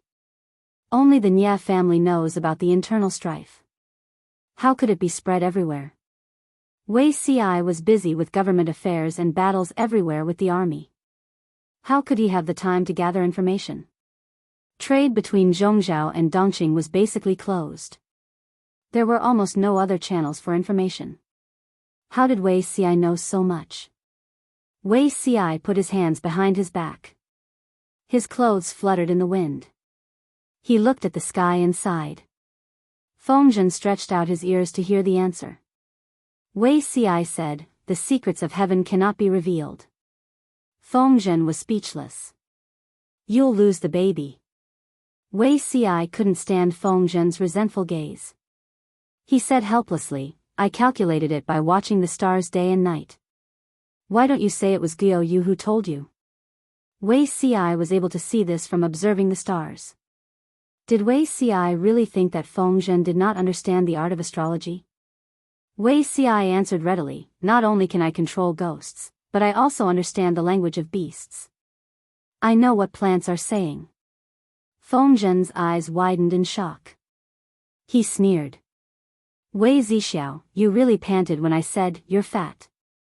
The two bickered for a while and unknowingly returned to their home base. Wei Ci told Jiang Pengji the good news. Niel Yang's return to the Nie family would probably cause a storm. He couldn't manage Tsangzhou for the time being. This news is timely, Jiang Pengji said. But can Niel Yang defeat the other old foxes of the Nie family? Jiang Pengji began to worry that Niel Yang wasn't strong enough. Wouldn't it be a pity if he died too quickly? Wei Ci said confidently, Niel Yang is known as the ghost of the Nie family. If he hadn't schemed in secret, the Nie family wouldn't be so strong. Now that the Nie family wants to get rid of him, he's probably very disappointed. My lord, Niel Yang may look harmless, but he is definitely not an indecisive person. If these cancerous tumors continued to plague the Nie clan, the clan's foundation would definitely be ruined. Given his temperament, there's no way he would watch the Nie clan decline without doing anything. According to Zixiao, this person isn't a fool. Jiang Pengji crossed her arms in front of her chest and said with a frown, he should know that he's dealing with the internal strife, so he won't have time to attend to Tsangzhou. He'll miss a good opportunity. Letting a tiger return to the mountain will cause endless troubles in the future. How could he not know? Wei Ci smiled and said, you can't have your cake and eat it too. So what if Nie Guangshan knows? Where there is gain, there must be loss. If he cared about one side, he would neglect the other. Niel Yang knew how to choose. In his past life, Wei Ci had very little contact with this genius from the Nie family. From what he understood, the family held a very heavy weight in Niel Yang's heart. With the current situation, Was it more important to expand outward and allow the family to have internal strife, or was it more important to purge the family? Nie Liang had a balance in his heart and would not lose the bigger picture because of a small thing. Jiang Pengji said, Zixiao, make the decision. I trust you. However, before the Nie family leaves, we must first settle the matter in Sangzhou. The Nie family pressured Huang Song so that Jiang Pengji could use this as leverage to exchange for the 2 counties in Sangzhou. If the Nie family's diplomatic group left, Huang Song might act shamelessly. Wei Ci said, yes. The next day, Feng Zhu and Qing Jing came to visit on behalf of Huang Song. The 2 of them were quite tactful. They did not ask Jiang Pengji stupid questions such as why she sent troops to Qinzhou. Huang Song had done wrong in Qinzhou. Jiang Pengji had retaliated, so they could not reprimand her. Otherwise, they would have scolded Huang Song as well. The 2 of them were straightforward and decisive. They tested Jiang Pengji's tone a little. With a plan in mind, Feng Zhu revealed his suggestion to exchange the 2 counties in Sangzhou for Qinzhou. Jiang Pengji smiled and leaned on the table. Is this Bogeo's idea? Feng Zhu said calmly, of course it's my lord's idea. Although I'm trusted by my lord, I dare not act on my own. The 2 counties in Sangzhou are a fat piece of meat that the strategists must fight for. Bogeo is actually willing to exchange them for Qinzhou. Isn't this a great loss? Feng Zhu said, my lord and the magistrate of Liuzhou are as close as brother and sister. When has a family ever said such things? My lord doesn't care about these gains and losses. What's important is the stability of the alliance between the 2 families. My lord didn't handle the matter with Meng Zhan well. He worried day and night that it would cause a rift between the magistrate of Liuzhou. After thinking about it, this is the only way to make up for it. I hope that you don't mind. I can report to my lord and let him feel at ease. Feng Zhu could not see that a group of fans were cheering him on across dimensions. The comments were even more varied. Zhongfei yesterday's stars, I've finally seen it. This streaming room is full of drama queens and big shots who lie with their eyes open. Yu Yanran, if I hadn't been following the updates and knew the whole story, I would have thought that Huang Song had really suffered a loss. He and the streamer only had a fake, plastic sibling relationship. Why did Feng Zhu say that they were model siblings? This was the highest realm of lying with their eyes open. Mo Dancy, it's not enough to lie with your eyes open. The key is to be thick-skinned. I like people who are so shameless. Xi Jing, although Brother Feng doesn't appear many times, I really like him. I'm cheering for him. Jiang Pengji ignored the contents of the bullet screen. She smiled and said, Bogeo and I are not strangers. I don't agree with what Huijie said. Feng Zhu said, so, you agree to it? Jiang Pengji revealed a doting smile. Since Bogeo likes Qinzhou, Qinzhou will be given to him. Feng Zhu looked hesitant and only spoke after a while. Zhu, there's one more thing. I don't know how you plan to deal with it. Huijie, just say what you want to say. Feng Zhu asked. Meng Zhan brutally killed the royal family and overturned the universe. My lord sent troops to rescue him and stationed them in Qinzhou. However, the valiant generals under the command of Lu mistook them for rebels and detained them as captives. If I may ask, have you thought about how to deal with them? He was asking her for captives. Jiang Pengji smiled and squinted her eyes. She was very generous. Since it's a misunderstanding, how can I detain Bogeo's men and not let them go? When Jing Rong comes over, I'll ask him to supervise this matter. He thought that Jiang Pengji would deliberately make things difficult or detain the captives, but it went unexpectedly smoothly. Feng Zhu secretly heaved a sigh of relief. After leaving the main tent, Qing Jing said to Feng Zhu, I have a bad feeling about this. Feng Zhu frowned. Yes. Magistrate Lu's expression is too relaxed. He doesn't seem to be afraid of being surrounded by enemies on all sides. Putting oneself on the edge of death to survive? It was easy to say, but it was extremely difficult to do it. The two of them left together and happened to see a familiar figure leaving in a hurry. His expression was a little strange. Qing Jing glanced at Nie Sun's departing figure. Why is he here? Chapter 1098. Qing Jing's eyebrows twitched as he asked hesitantly, as close as brothers? The two of them have a good relationship. Feng Ju fell silent. News of what had happened in the dungeon that day had not spread, so not many people knew the truth. Qing Jing was not one of them. He said lightly, blood brothers. The nerves in the corner of Qing Jing's eyes seemed to be going out of control. It was as if he wanted to say something. Blood brothers? Those three short words made Qing Jing think of Nie Sun's and Meng Heng's backgrounds. In his mind, he imagined a tragic scene in the backyard of a landowning household. Let's go. The Lord is still waiting for us to report back. Feng Ju took a deep breath and suppressed the waves in his heart. At this sensitive moment, Nie Sun and Meng Heng were very close. Even though they were brothers, it was still suspicious. If the Lord were to find out, who knew what she would imagine? Now that the situation is turbulent, suspicion and infighting are taboo. Honestly, people of this character are trustworthy. It's better to keep this a secret. Qing Jing understood what Feng Ju meant. Suspicion and jealousy would not only cause the ruler to distance himself from his subordinates, it would also cause the subordinates to feel disappointed and distance themselves from the ruler. However, the two of them forgot, they had the intention to help cover it up, but they couldn't stop people from watching Nie Sun and snitching on him. When the two of them went back to report, they found that Huang Song's expression was not very good. His gloomy expression seemed to be brewing a storm. When he saw Qing Jing and Feng Ju coming together, he immediately put away his angry expression and asked, "Is it done?" Feng Ju cupped his hands and reported, "I didn't fail you. It has been done." Huang Song's expression relaxed a little, and his tone became a little warmer. "It's good that it's done. Thank you for your hard work." Feng Ju noticed Huang Song's strange expression and asked tentatively, "My lord, you don't look worried just now. Did you encounter a difficult problem?" Huijie. What kind of person do you think Qing Yun is? Huang Song trusted Feng Ju far more than anyone else.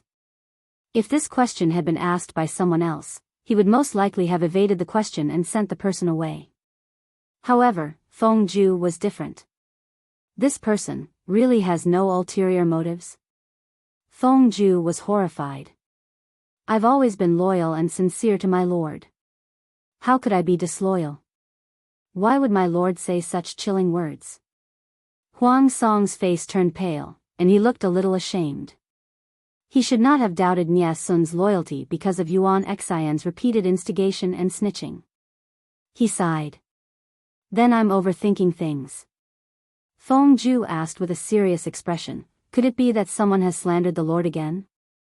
Huang Song did not hide it. After all, Yuan Xian and Nie Sun did not get along, and it was no secret that Yuan Xian often snitched on Nie Sun. Feng Ju was silent for a while. A trace of irritation arose in his heart, but he restrained his expression and advised seriously, "My lord, the matter has not been concluded yet, so you can't make wild guesses. If you have any misgivings, you can call Qing Yun over and ask him about it openly and honestly." If he did things openly, there was naturally nothing to hide. If he really has ulterior motives, his expression and actions will also reveal flaws. Instead of filling in the air with suspicions and causing the two of them to gradually drift apart, it was better to ask the person in question. The awkwardness on Huang Song's face deepened. Feng Ju's trust in Nie Sun made him feel ashamed. "This is my fault. I will definitely apologize to Qing Yun." When Feng Ju heard this, his heart relaxed. Little did he know that Huang Song's apology was not to go to Nie Sun's door to confide in him and completely eliminate his suspicions. It was not that Huang Song felt ashamed to apologize to an official, but because going to his door to apologize was a little like revealing the truth. Wasn't this clearly telling Nie Sun that he was suspicious of him because of someone else's snitch? Since he could not go to his door to apologize, Huang Song thought about it and sent the rewards to Nye Sun like water. After receiving the generous rewards, Nye Sun was confused. He had not performed any meritorious deeds recently, so why did the Lord suddenly give him such a big reward? The young and humble could not refuse a reward from the Lord. Naturally, the Lord had to keep the rewards well, but he did not know that it made Yuan Xian even more annoyed and angry. Nye Sun had a close relationship with Meng Hang and was suspected of having ulterior motives. Not only did he not receive a heavy punishment, but he also received a generous reward. What was this? Although everyone did not put their conflict out in the open, they were well aware of it. When the Nye family's diplomatic mission suddenly proposed to leave, this buried bomb completely detonated and stunned a circle of people. Because of the Nye family's pressure, Huang Song only agreed to exchange Zhangzhou and Qinzhou after much consideration. So when Nye Liang led the Nye family's diplomatic mission to say goodbye, Huang Song was grinning on the surface but cursing in his heart. Did Nye Liang come all the way from Zhongzhou just to play a trick on him? The Nye family's diplomatic group had just left without any warning, let alone further pressure or threaten them. Huang Song's decision to give up the 2 counties of Zhangzhou seemed foolish. It was no wonder that when Feng Zhu and Qing Jing went over, Jiang Pengji agreed without any hesitation. Suddenly, Huang Song thought of a detail, although it was Feng Zhu's persuasion that made him make up his mind about exchanging Zhangzhou and Qinzhou. The original person who suggested it was Nye Sun. However, thinking about the situation at that time, Nye Sun's suggestion was a good way out. Who knew that the Nye family would change their minds so quickly and catch everyone off guard? Huang Song could only suppress this strange emotion and spend a lot of time discussing the next arrangements with his confidants. If that was the case, Huang Song would be able to let go of this matter in a few days. However, Yuan Xian refused to give up. In his opinion, Nye Sun was arrogant and ungrateful. His lord had let him off time and time again, but instead of being loyal and repaying her kindness, he repaid her kindness with enmity. Even if I have to sacrifice my life, I will definitely let my lord see this person's true colors. Yuan Xian visited Huang Song in the middle of the night with a solemn and stirring mood, as if he was going to the guillotine. Huang Song could only crawl out of bed. He wore a thin shirt over his sleeping clothes, and his expression was full of sleepiness. Captain Yuan, what urgent matter can't be left until tomorrow? Why must you visit me in the middle of the night? Seeing Yuan Xian now, Huang Song could not help but feel a headache coming on. Yuan Xian said with tears streaming down his face, "My lord, this is irrefutable evidence that Nye Sun and Lu Shi are working together." When Huang Song heard this, he could no longer hold back his suppressed anger, but only coldness remained on his face. "Oh? What do you mean?" Yuan Xian said, "Some time ago, I often saw that Nye Sun and Meng Heng from Lu Shi's side were in close contact. The 2 of them always avoided others when they talked, as if they were talking about something unspeakable. After that, Nye Sun suggested to my lord that we exchanged Zhangzhou and Qinzhou. I thought that Lu Shi must have gotten some news that the Nye family's envoy was about to leave and couldn't care about Zhangzhou, so he instructed Nye Sun to mislead my lord. If that wasn't the case, why would Lu Shi take the loss and agree to the exchange without making things difficult for us? At that time, exchanging Qinzhou and Zhangzhou for Zhangzhou and Qinzhou was very disadvantageous and risky. The more Yuan Xian thought about it, the more he felt that Nye Sun's suggestion was not well-intentioned. Huang Song's expression changed again and again. After a while, he said, "I have my own conclusions about this matter. Captain Yuan, don't interfere." When Yuan Xian heard this, he felt indignant.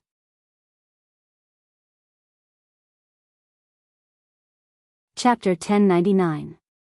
As the saying goes, plans can't keep up with changes. Even though Yang Xi's speed wasn't slow, when he arrived at Zhangzhou, the Nye clan's diplomatic mission had just left. "My lord, I'm late." Yang Xi took the initiative to apologize. His voice was a little nasal.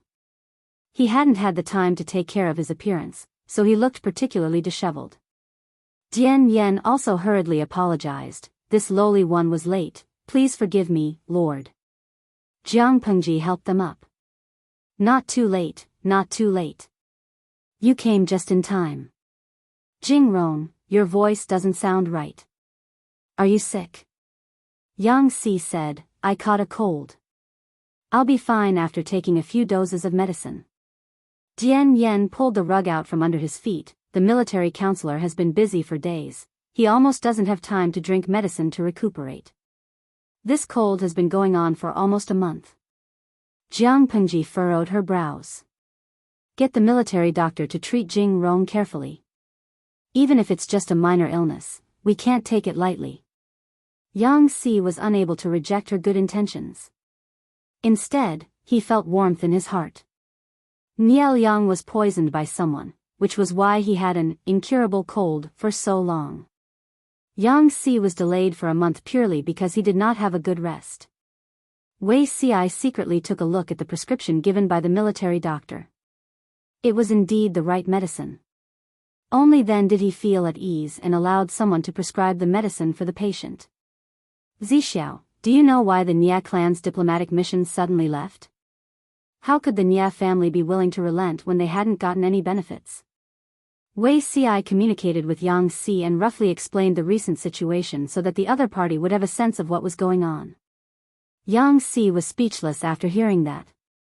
If I had known this earlier, I wouldn't have had to travel day and night and lose weight. If he couldn't recuperate, he would lose his appetite. Yang Si had lost a lot of weight recently. Wei Si glanced at him suspiciously. How did I lose weight? As they were talking, Jiang Pengji called them into the tent. Has Jing Rong settled all of Bogeo's troops in Qinzhou? Jiang Pengji still wanted to take Zhangzhou. At present, Qinzhou was not of great strategic importance to her. Yang Si perked up and stepped out of the ranks. As per my lord's orders, the captives have been properly settled. As the saying goes, don't bother two masters for one thing. Why don't you let Jing Rong handle the exchange between Zhangzhou and Qinzhou? Do you have any objections?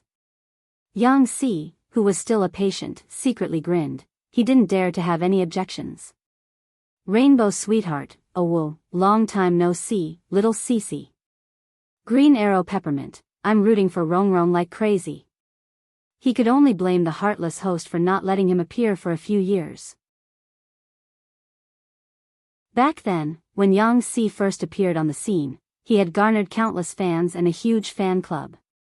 Ever since Jiang Pengji sent Yang Si to Hu County, there had been no sign of him in the streaming room for the past few years. Many fans abandoned their old loves and sought refuge in the arms of their new loves. At present, most of the people who were still fans of Yang Si were his diehard fans. Bai Qi, the streamer is really crazy. Little Rongrong is still a patient. Can't you have some love? My husband Su Tao Tan, if the host is in love, then Yang Si will be so scared, right? Love and producer, I'm begging the streamer not to send Xiao Rongrong to such a remote place. It's better to keep her by your side. The audience loved it madly, but unfortunately, Yang Si, the person involved, did not know. Yes, I won't let you down. Yang Si cupped his hands and bowed, accepting the task. By the way, how are the Su brothers in Jianghu doing? After all, they were future opponents. Only by knowing oneself and one's enemy could one win 100 battles. Yang Si said, you don't have to be afraid of Su Fei, but this Su Bei. My lord, you have to pay attention to him. Jiang Pengji said, oh? Su Fei is a radical person. He's brave but reckless. Now that he's been beaten by his cousin, Su Bei, he's like a turtle hiding on the ground. It looks like he won't be able to hold on for long. If nothing unexpected happens, there should be no hope for him to make a comeback. Yang Si said, Su Bei is different. He's courteous and humble, and he's from a prestigious family. He's recruited many talents and outstanding talents.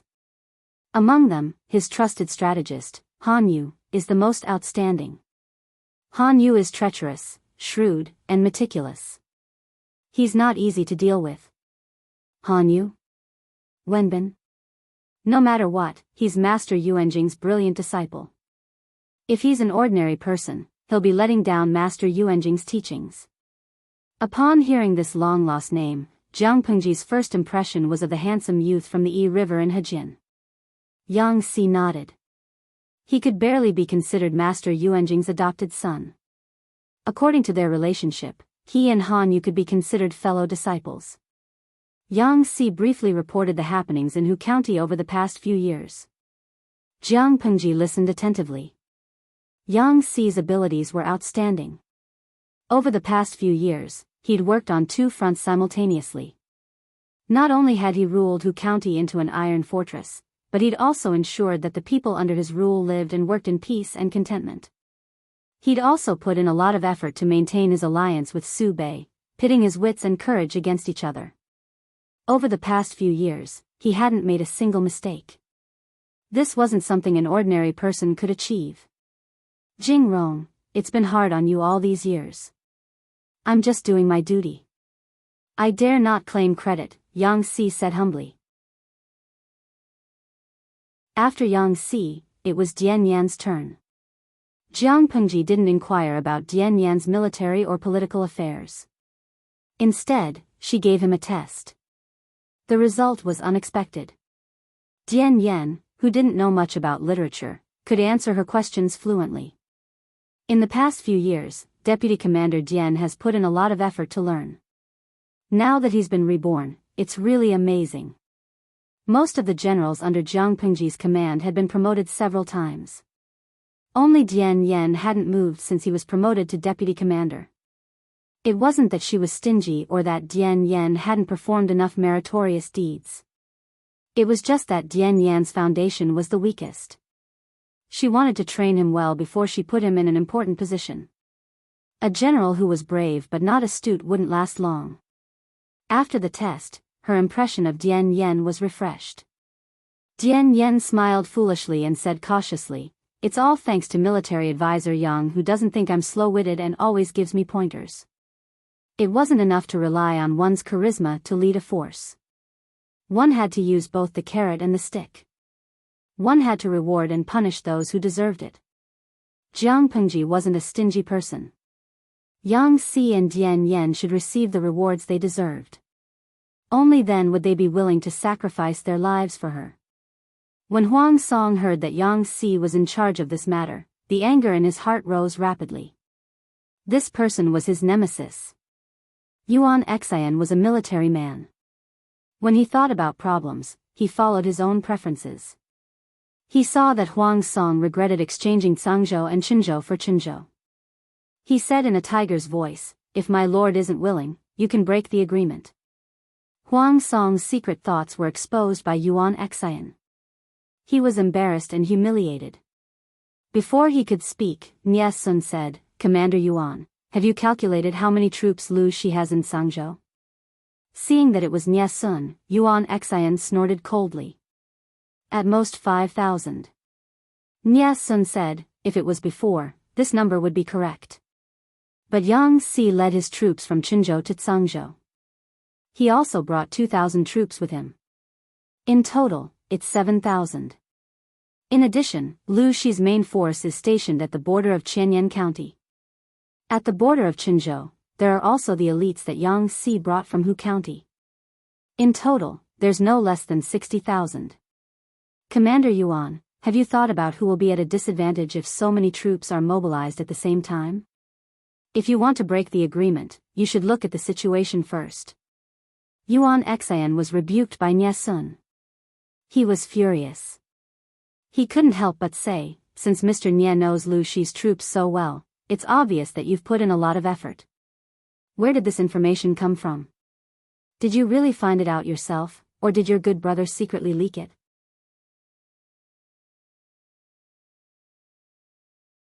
Chapter 1100. What do you mean, Captain Yuan? Nie Sun's face was livid. His hands were clenched so tightly in his sleeves that the veins on the back of his hands popped. Seeing that Nie Sun was still resisting, Yuan Xian sneered and asked in a neutral tone, "What do I mean? Mr. Nie is usually very intelligent. Why are you pretending to be deaf and mute now?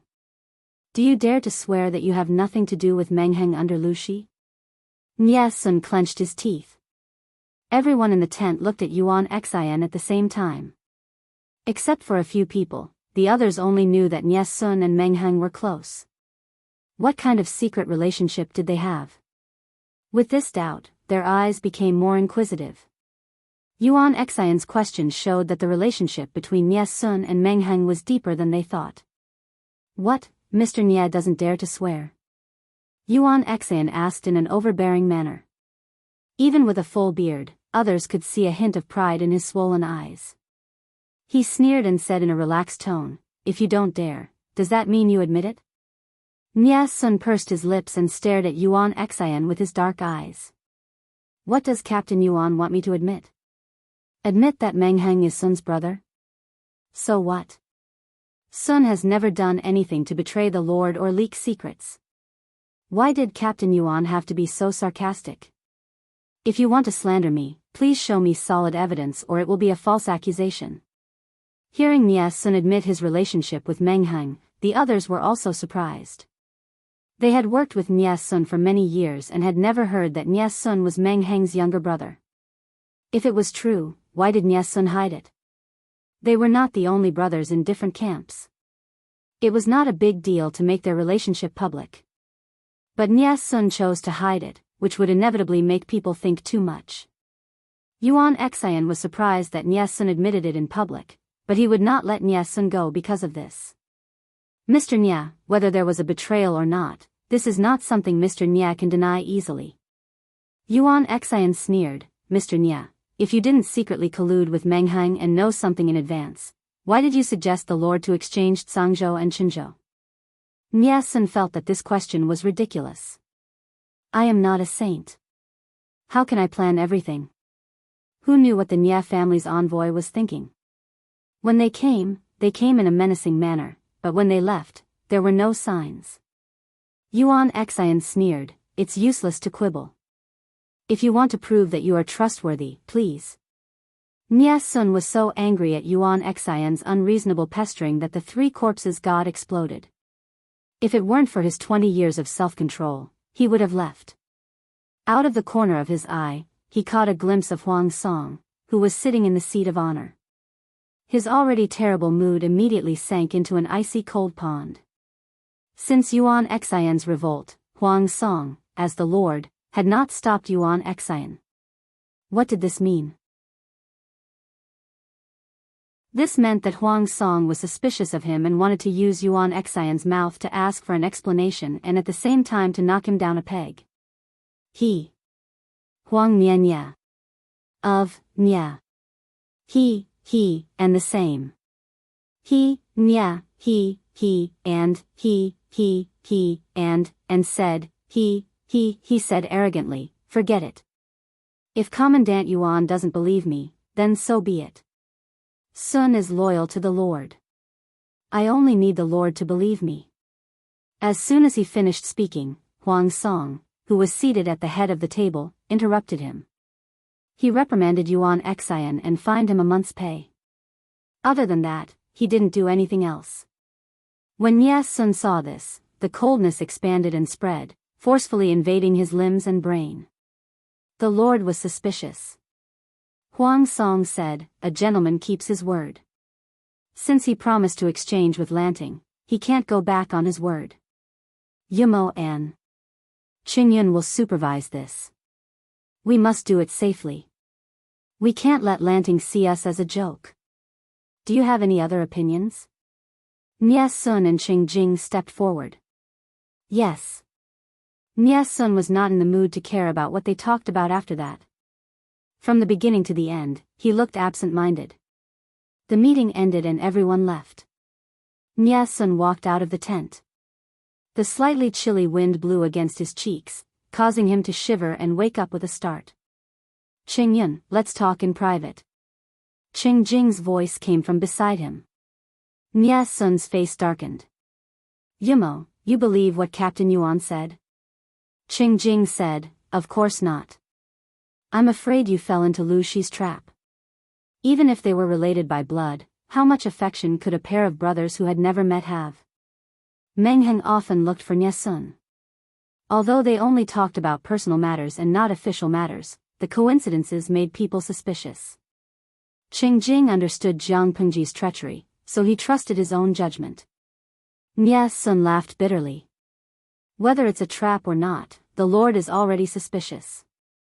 How can it be easily dispelled? The seed of suspicion had already taken root and sprouted. How could it be so easy to eliminate it? Yuan Xian was to be blamed. If he hadn't reported Huang Song again and again, Huang Song wouldn't have been suspicious. Nie Sun said, moreover, if Captain Yuan didn't stir up trouble, why would the Lord suspect me? If Meng Heng and Sun were instigated by Lu Shi, then it shouldn't be Lu Shi's idea for Captain Yuan to provoke and cause trouble again and again, right? The Lord. Nie Sun wanted to say that Huang Song wasn't strict with his subordinates and that he was biased against outsiders. However, the person in front of him was Qing Jing, whom Huang Song relied on. He couldn't bring himself to say it. Captain Yuan went overboard, Qing Jing said in a low voice. Qing Jing said in a low voice, he has repeatedly slandered him, but the Lord has always been lenient towards him. This is truly biased. Qing Jing believed that Huang Song stood firmly on Nie Sun's side from the beginning. If Huang Song had severely punished Yuan Xian at that time, scolded or demoted him, would Yuan Xian have had the guts to go around snitching? It was precisely because of Huang Song's indulgence that Yuan Xian's arrogance was boosted. Nie Sun sighed, and there was some worry between his brows. I understand what you mean, Yumo. The Lord is the Lord, and Captain Yuan is Captain Yuan. I won't abandon my duties for my personal reasons. Qing Jing said all this to absolve Huang Song and dispel Nie Sun's resentment towards Huang Song. Qing Yun is very understanding. The corners of Nie Sun's mouth twitched, but he didn't comment. Huang Song was so indulgent towards Yuan Xian. Other than being relatives, there was another reason. The Yuan family was Huang Song's main family. Most of the generals under him were from the Yuan family. As long as Yuan Xian didn't commit an unforgivable crime, Huang Song would deal with him lightly and wouldn't punish him heavily. On the contrary, Nie Sun's situation wasn't so optimistic. He had no foundation on Huang Song's side, and he didn't have many friends. His network was close to zero. As a lone official, he was definitely the person the Lord trusted the most because he wouldn't form a clique for personal gain. But once the Lord became suspicious of him and lost his trust, he would be in the most dangerous situation. Suddenly, Nie Sun remembered what Meng Heng had said to him. Brother Sun, you grew up in the Nie family of Zhongzhou, and you have the blood of the Meng family of Cangzhou. Huang Song, will he really trust you?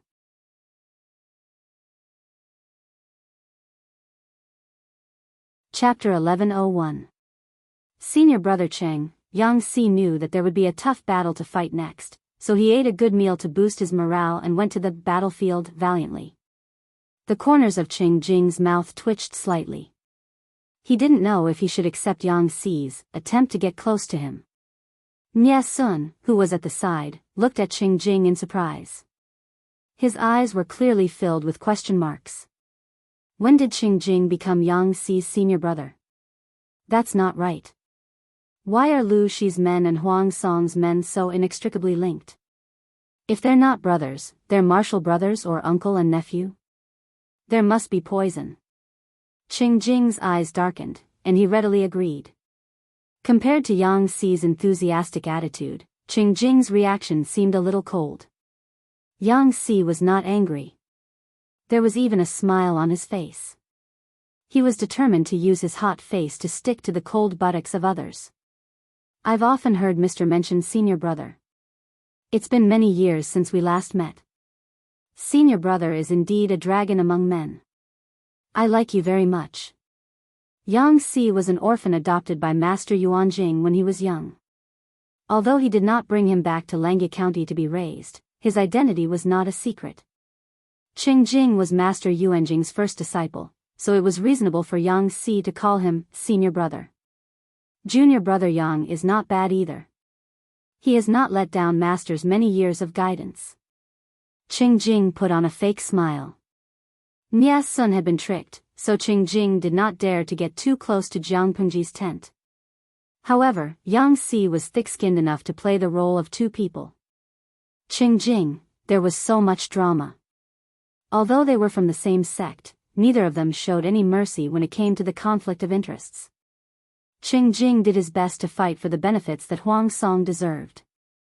Not only did he want the entire territory of Qinzhou, but he also wanted a large number of landowning households, the families of court officials, the captured generals and soldiers, the granaries and arsenals at the various passes. He had considered almost every loophole that could be exploited. Yang Si's side was almost the same. Not only did he have to extract benefits from Huang Song's side, but he also had to ensure the benefits that he had already eaten. The royal family of Dongqing moved the capital to Qinzhou and took away a large number of aristocrats and nobles of Dongqing. Although Prince Changshu had snatched away a portion of them, the gentry talents left behind were still considerable, almost enough to support half of the imperial court. These were all priceless treasures, far more valuable than land. If it wasn't for the fact that Jiang Pengji was taking a different route, she wouldn't have given up this part of the profits. Landowning households, officials, their families, captured soldiers. These could all be cut off at the discretion of the situation, but the stored food and weapons were a little more sensitive. Yang Si wanted to falsify the numbers and secretly swallow a part of it. However, Qinzhou was occupied by Huang Song first, and he had detailed records of the accounts. As long as he checked the accounts, Qingjing would know how much Yang Si had falsely reported at a glance. Even if Yang Si wanted to go back on his word, Qingjing would still be able to protect most of the profits. On the contrary, Jiang Pengji had never interfered with Song and Zhou counties, so she did not understand the situation within the two counties. Even though Mengheng was now under her banner, Mengheng didn't know the situation in Sangzhou, so he couldn't be of much help. Therefore, it was very difficult for Yang Si to determine how much Qingjing had concealed or misreported. Under such circumstances, Yang Si could only rely on his own ability and intuition to determine the bottom line. After a round of negotiations, Yang Si seemed to be in high spirits, but in fact, he was so hungry that his chest was sticking to his back, and his mind was muddled. Huang Biyao is really cunning. He could have just sent Qingjing, but he added Nyesun. He was already at a disadvantage, but Yang Si still fought against two people alone. If Yang Si was not an experienced and astute veteran, he would have been gnawed to pieces by Qingjing and Nyesun. It's been hard on you. Wei Ci smiled as he picked food for Yang Si. The table was full of his favorite food. As long as there was delicious food, Yang Si's bad mood would improve. After he was somewhat full, Yang Si had the energy to care about other things. What does my lord mean by this? You actually want to abandon the gentry people? Yang Si looked around. Seeing that there was no one else around, he felt at ease and whispered into Wei Ci's ear. The two had a very good relationship and spoke freely. Even if they talked about some treasonous things, Yang Si could drag Wei Ci out to take the blame. The Lord had coveted Wei Ci for a long time. He was a death exemption medallion. Jiang Pengji secretly instructed Yang Si that if Huang Song wanted to take away the local gentry people from Zhangzhou and Zhou counties, he would take them away if he could. Of course, if Huang Song wanted to take away these talents, he would have to exchange them with equivalent benefits. Wei Ci removed the bones from the braised fish and said, "My lord has the golden scale pavilion. She can pick out useful talents almost every 1 or 2 months. Although it's not the best, it's practical and trustworthy. Moreover, the students of the Golden Scale Academy are not bad. There's no need to cling to the gentry people and not let go."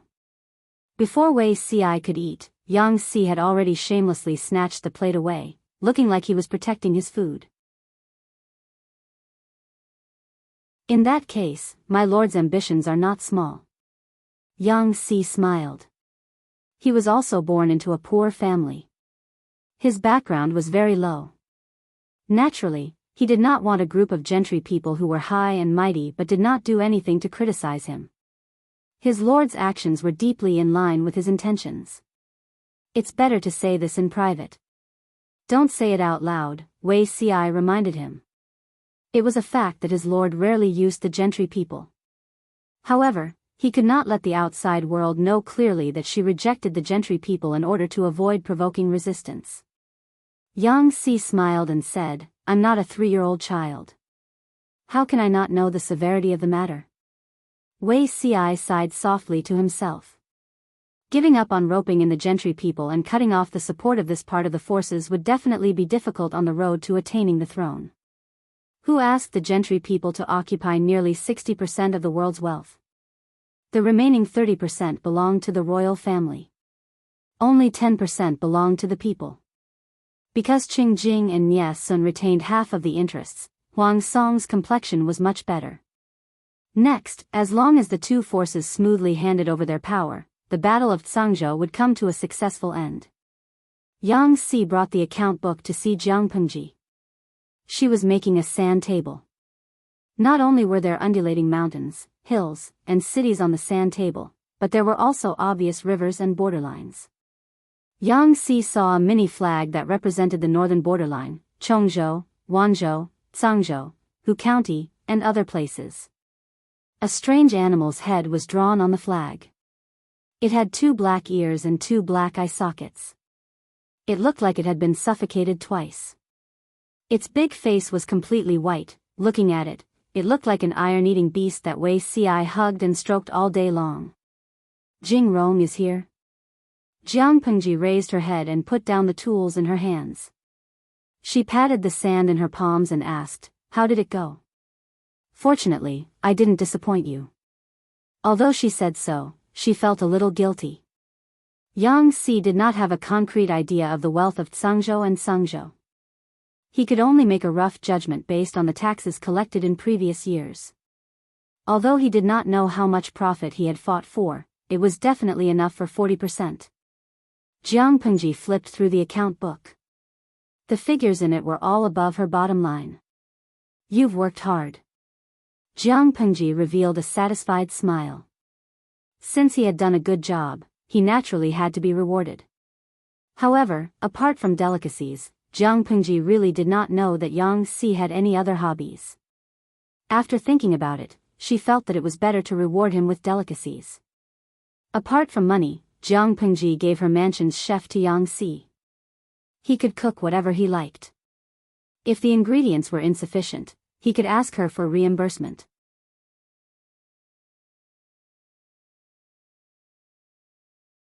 Chapter 1102. Your Highness, this is? I made the sand table. Jiang Pengji sounded like she was showing off, as if she was waiting for a compliment. How is it? Yang Si said, "My lord is clever and skillful." She did it vividly. It's as if she had shrunk the entire mountains and rivers and moved them here. Currently, the sand table was the simplest and crudest, but the one Jiang Pengji made was very exquisite and three-dimensional. The topography of the mountains could be seen clearly at a glance. Jiang Pengji accepted his compliment, and the smile on her lips deepened. But what's this little flag? Yang Si picked up the small flag that had fallen to the side. There was a big head of a black and white iron-eating beast drawn on it. After looking at it for a long time, he still felt that it looked very demonic. I plan to use it as a battle flag or clan emblem in the future. Jiang Pengji seemed to have slipped her tongue. She coughed awkwardly and abruptly changed the topic. Don't you think this flag is very recognizable? There are so many people with the surname Liu in the world. If one day a feudal lord with the same surname pops out and the two families face each other in battle, with the word Liu written on their banners, whoever has the ugliest handwriting will be embarrassed. Yang Si narrowed his eyes slightly. He did not care about what Jiang Pengji said in the second half of her sentence. He only cared about the first half. There was nothing wrong with using it as a war flag. My lord could use whatever pattern she liked, but this clan emblem, changing the clan emblem was a huge matter for the clan. Even the clan leader did not have full authority to make the decision. Although the lord was born in the Liu family, she had almost no connection with the Liu family. Over the years, she had not been on good terms with the Liu family in Hejin. Therefore, if she wanted to change the emblem, there was only one possibility. Set up their own clan. For example, the Wei family of Langyou was a branch of the Wei family of Zhongzhao's Binzhou. Although the two had the same ancestor, they were two different families. If the Lord also intends to become independent from the Liu family and cut off all ties with the Liu family in Hejian County, Yang Si felt a chill in his heart. Recalling the conversation he had with Wei Ci not long ago, he sighed slightly. Is my lord planning to completely cut ties with the landowning households and cut off the possibility of her relatives interfering? Jiang Pengji had just drawn 2 small flags, but Yang Si had already filled in a bunch of truths. No, Yang Si came to his senses, and the corners of his eyes twitched uncontrollably. Master, do you really intend to use this thing as? Yang Si swallowed the rest of his words. Isn't it good? Jiang Pengji smiled and said, I drew it according to the iron-eating beast beside Zixiao. Do you think it's similar? Qiyu used the iron-eating beast army to fight against the emperor, and the ancient trump card army used it as a war banner. Isn't it too much for me to imitate the wise men of the past? Jiang Pengji drew a cartoonish version of an iron-eating beast. It had a big face and baby fat on its cheeks. If it weren't for the obvious black and white color scheme, no one would be able to recognize the creature on the flag that had been punched twice. In ancient times, people paid particular attention to freehand brushwork and cartoonish style. I can't accept this Amway. Yang Si resisted the urge to complain and said, Zixiao is good at calligraphy and painting. Why don't you let him help to polish the design of the flag? She believed that with Wei Ci's skillful hands, he would definitely be able to salvage the situation. Jiang Pengji replied without raising her head, what you said makes sense.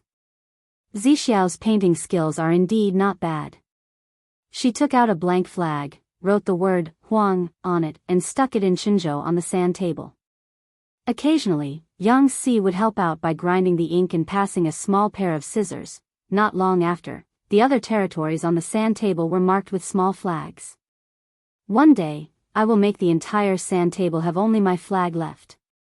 Jiang Pengji bent her finger and flicked the small flag that was stuck in Zhe County. The word Su was written on it. She didn't use much strength, but the small flag was too light. It fell with a light flick. Jiang Pengji took out her iron-eating beast flag. Just like this, she flicked away the small flag with the word Su, and stuck her iron-eating beast flag on it. Yang Si looked at her hand in amazement. Her slender fingers released the iron-eating beast flag. In a trance, he seemed to see scenes of a powerful army flashing before his eyes. His ears were filled with the sounds of killing and shouting. Was this the Lord's next move? Attacking the Su family? It was indeed a plastic sibling relationship.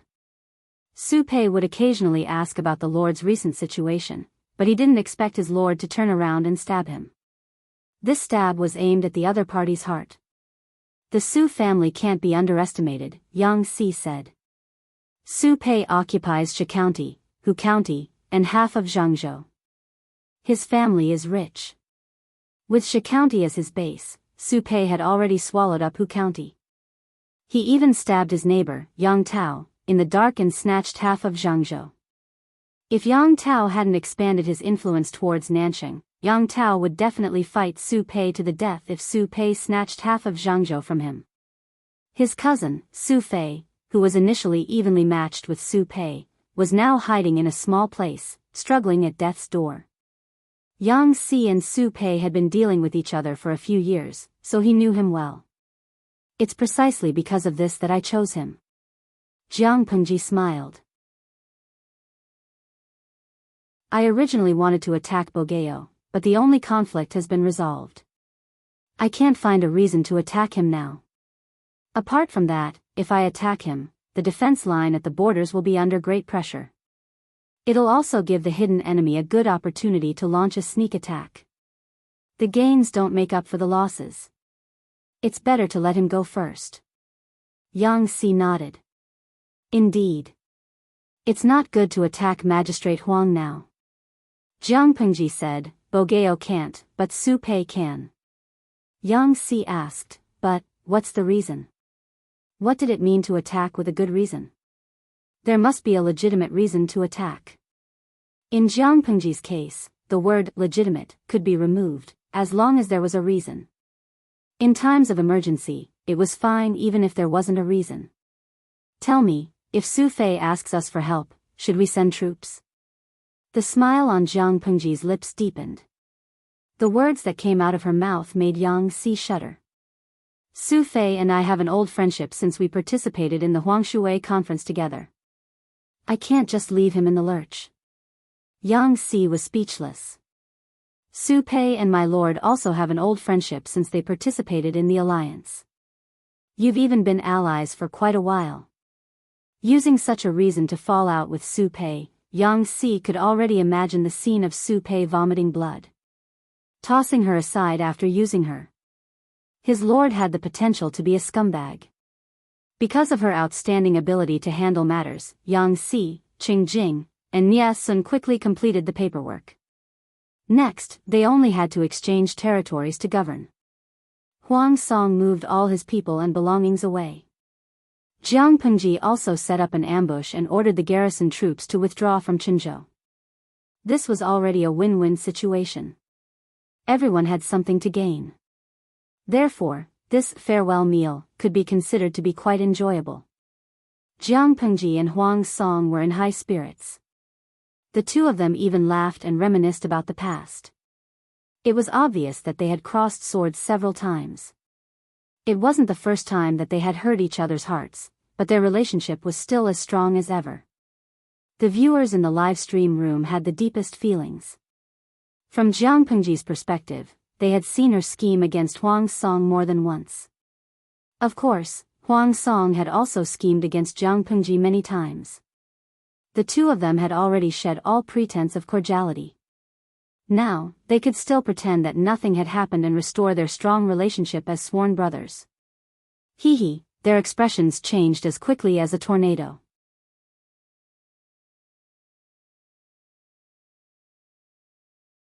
Chapter 1103.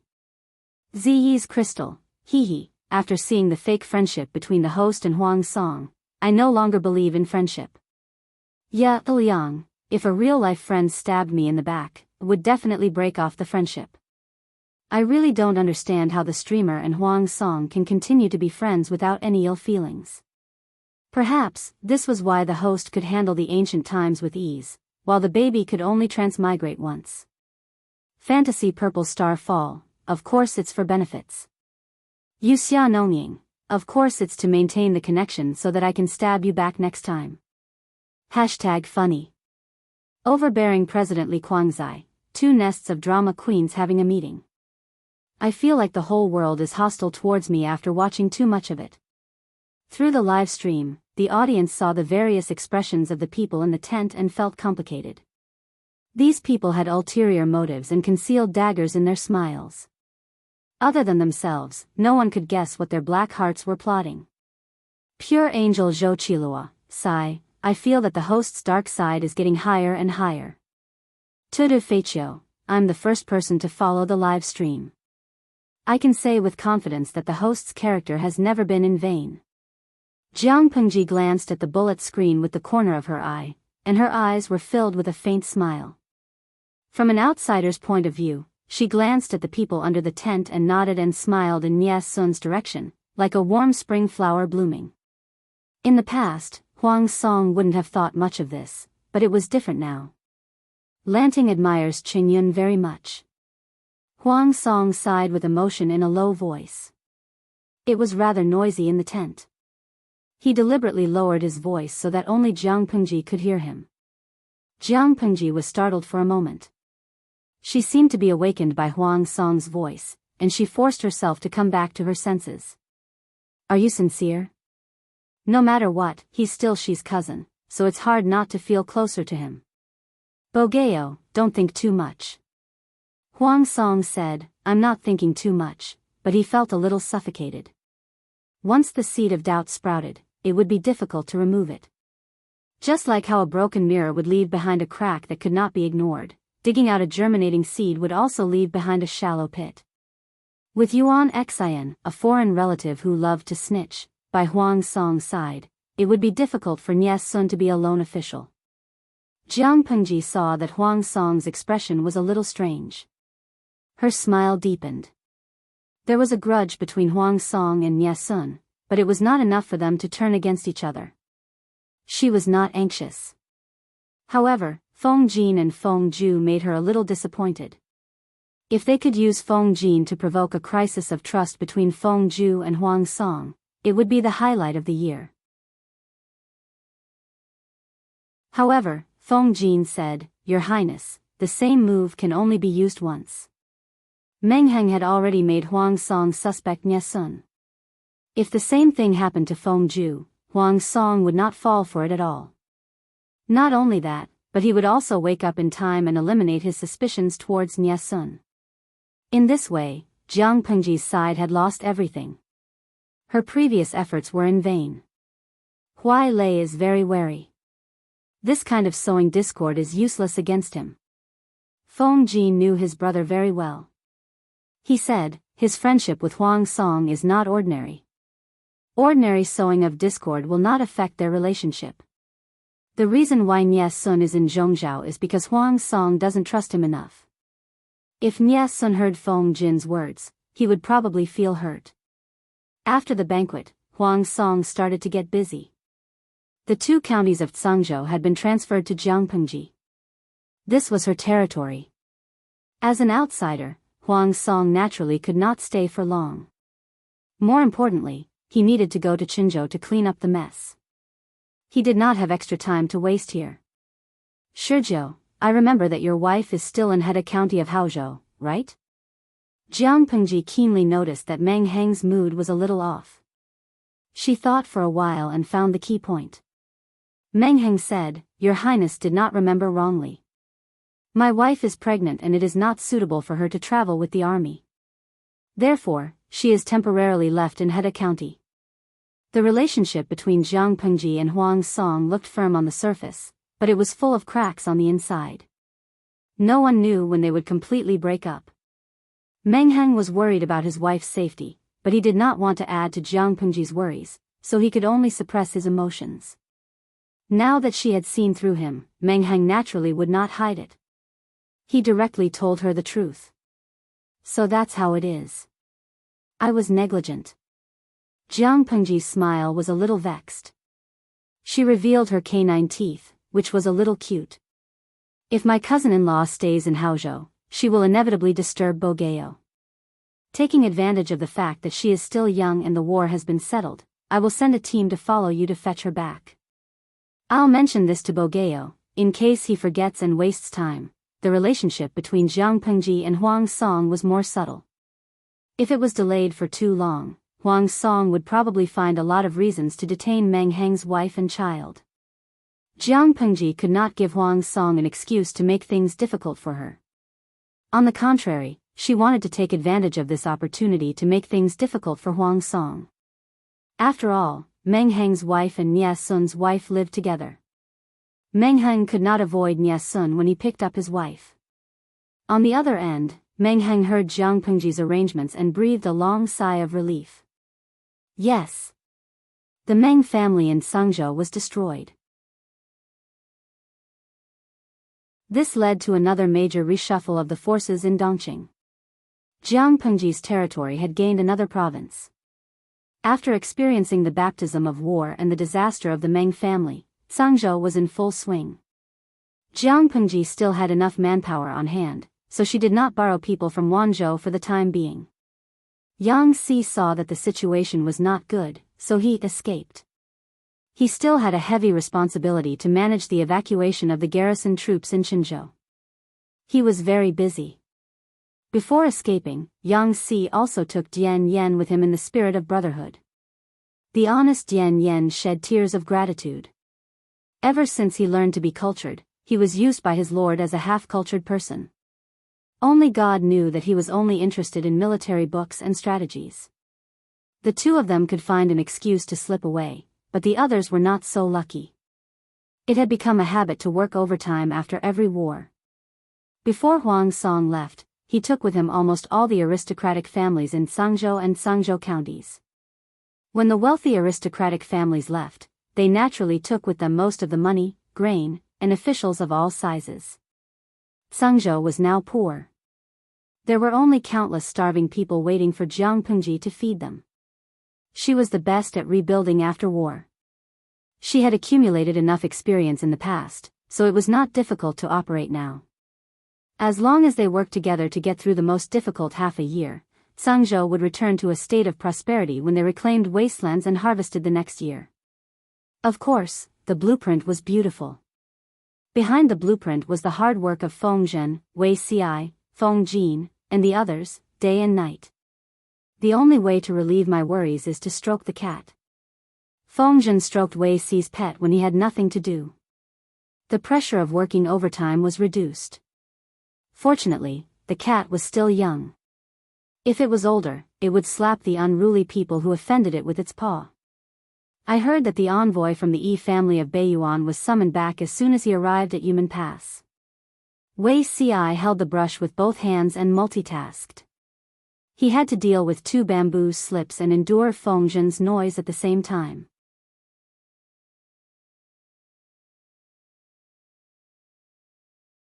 Chapter 1104.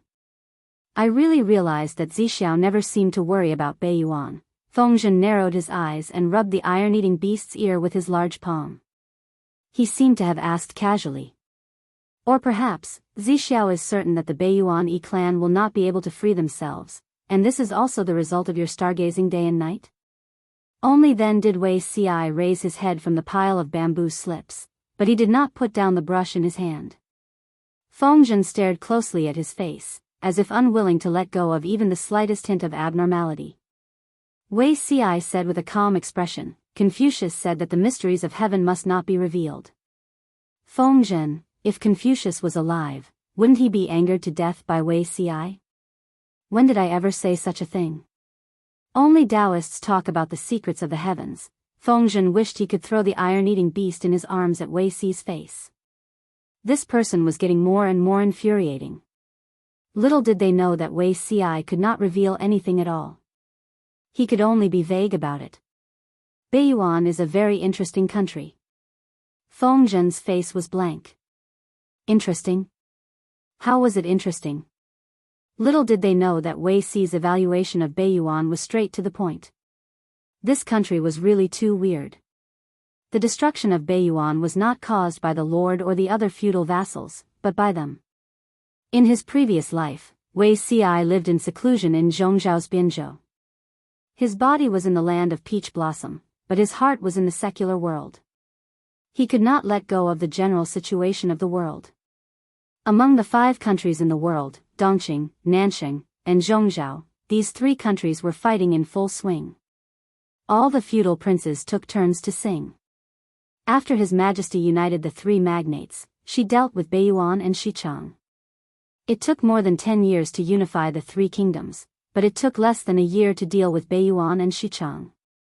It was not because His Majesty was too strong, but because the internal situation of the 2 countries was too strange. Let's start with Xichang. Xichang had the weakest military strength and the smallest territory among the 5 countries. Chaos descended, and the 5 countries collapsed. Xichang, the weakest of the 5 countries, had leaped to become the country with the most feudal vassals in its territory and the most tragic sacrifices in war. According to incomplete statistics, there were no less than 300 uprisings in Xichang, and there were no less than 100 feudal vassals with their own names. As for the Xichang royal family, they were so poor that even the emperor had to farm in the fields, the empress plowed and knitted to earn her allowance, and the former concubines were sold into the brothel to earn money. The most powerful vassal within the territory only governed half a province, while the smallest vassal only had a village. That's right. A village. He dared to call himself a feudal lord when he had hundreds of commoners under his command. Xichang died because its forces were scattered and its people were not united. His Majesty's armored cavalry rampaged and took over Xichang in 4 months. It was as brittle as paper. These words came from the mouth of Fu Wang, the commander-in-chief of the expedition against Xichang. What was the most amusing thing? After Xichang was destroyed, Fu Wang captured the members of Xichang's royal family. The emperor actually offered his 3 sons to His Majesty as his male pets. Although these 3 sons of mine are young, they are all well-educated and well-mannered. I don't dare to compare my looks and temperament to the nobles of the aristocratic families, but my ancestor was once part of the royal family of the great Xia dynasty. Their bloodline is noble. Before the 3 of them fell from grace, they were famous in the capital. Humph. In front of all the officials in the imperial court, this ruler of a fallen country was servile and obsequious. He even used vulgar language. Wei Ci was so angry that he could not eat for a few days. His Majesty's dragon body is precious, how dare such a lowly person covet it? The hot-tempered General Dian Yen couldn't take it anymore, and with a kick, he dislocated the man's shoulder. If it wasn't for Fu Wang, Li Yun and the rest stopping him to prevent Dian Yen from killing people in court, this fellow would have long gone to hell. In the end, His Majesty only smiled and fined Dian Yen half a month's salary, then rewarded him with a box of gold, silver, and jewels. His Majesty originally wanted the descendants of the Xichang royal family to be wealthy commoners, but after this incident, they were all wiped out. Beiyuan's national power was stronger than Xichang's, but His Majesty took less time to recover Beiyuan than Xichang.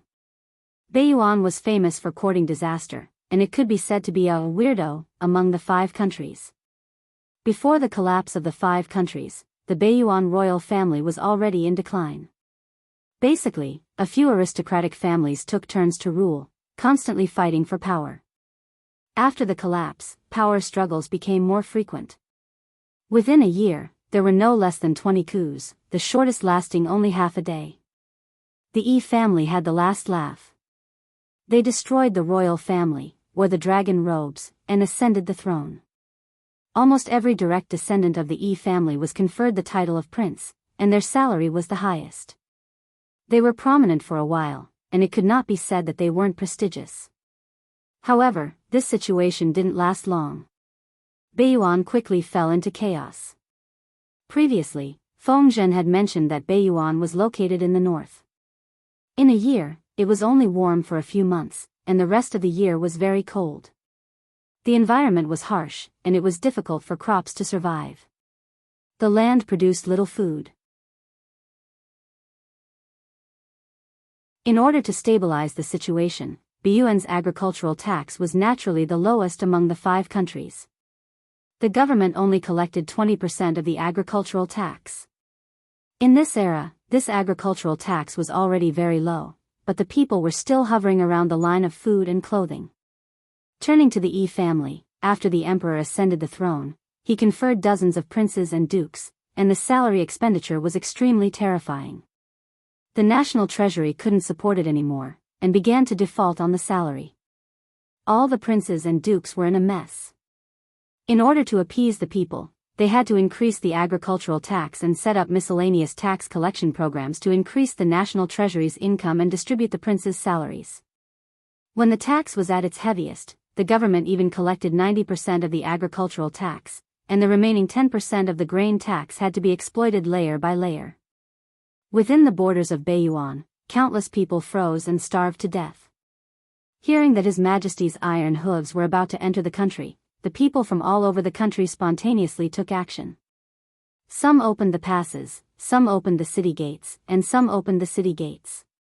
The soldiers guarding the border fortresses ran away without a trace. If Xichang was as fragile as paper, then Beiyuan was probably as fragile as air.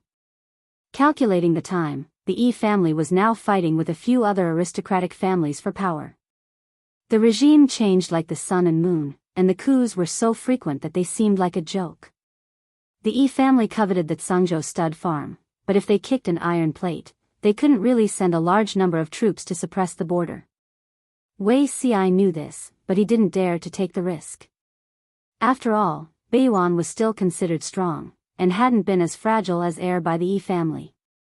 Wei Ci wasn't the least bit surprised to hear that the envoy from Beiyuan's Yi family was summoned back as soon as he arrived at Yumen Pass. Wei Ci's calmness attracted Fengzhen's attention, which was why he tested him just now. Little did he know that Wei Ci was an old cucumber that had been dipped in green paint. He was a licensed driver with decades of experience, so why would he be tricked by him? I heard from the Lord that her next step is to make a move on Su Bei. Zixiao, don't you think this is too rash? How is it rash? Fengzhen said as he stroked the cat. Su Bei is indebted to the Lord. If she doesn't handle this well, I'm afraid she'll be criticized by others. If Jiang Pengji really accepted Su Fei's request for help and used this reason to confront the Su and Pei armies, wouldn't she be criticized? During the alliance meeting at Huangshui, Su Bei had supported Jiang Pengji. This bond was much deeper than Su Fei's. Wei Si's eyes contained a smile. If Su Bei can't restrain himself first, then he can't blame the Lord for not remembering our past relationship. Fengzhen's expression froze. How could he have forgotten? What was his Lord best at? Creating trouble.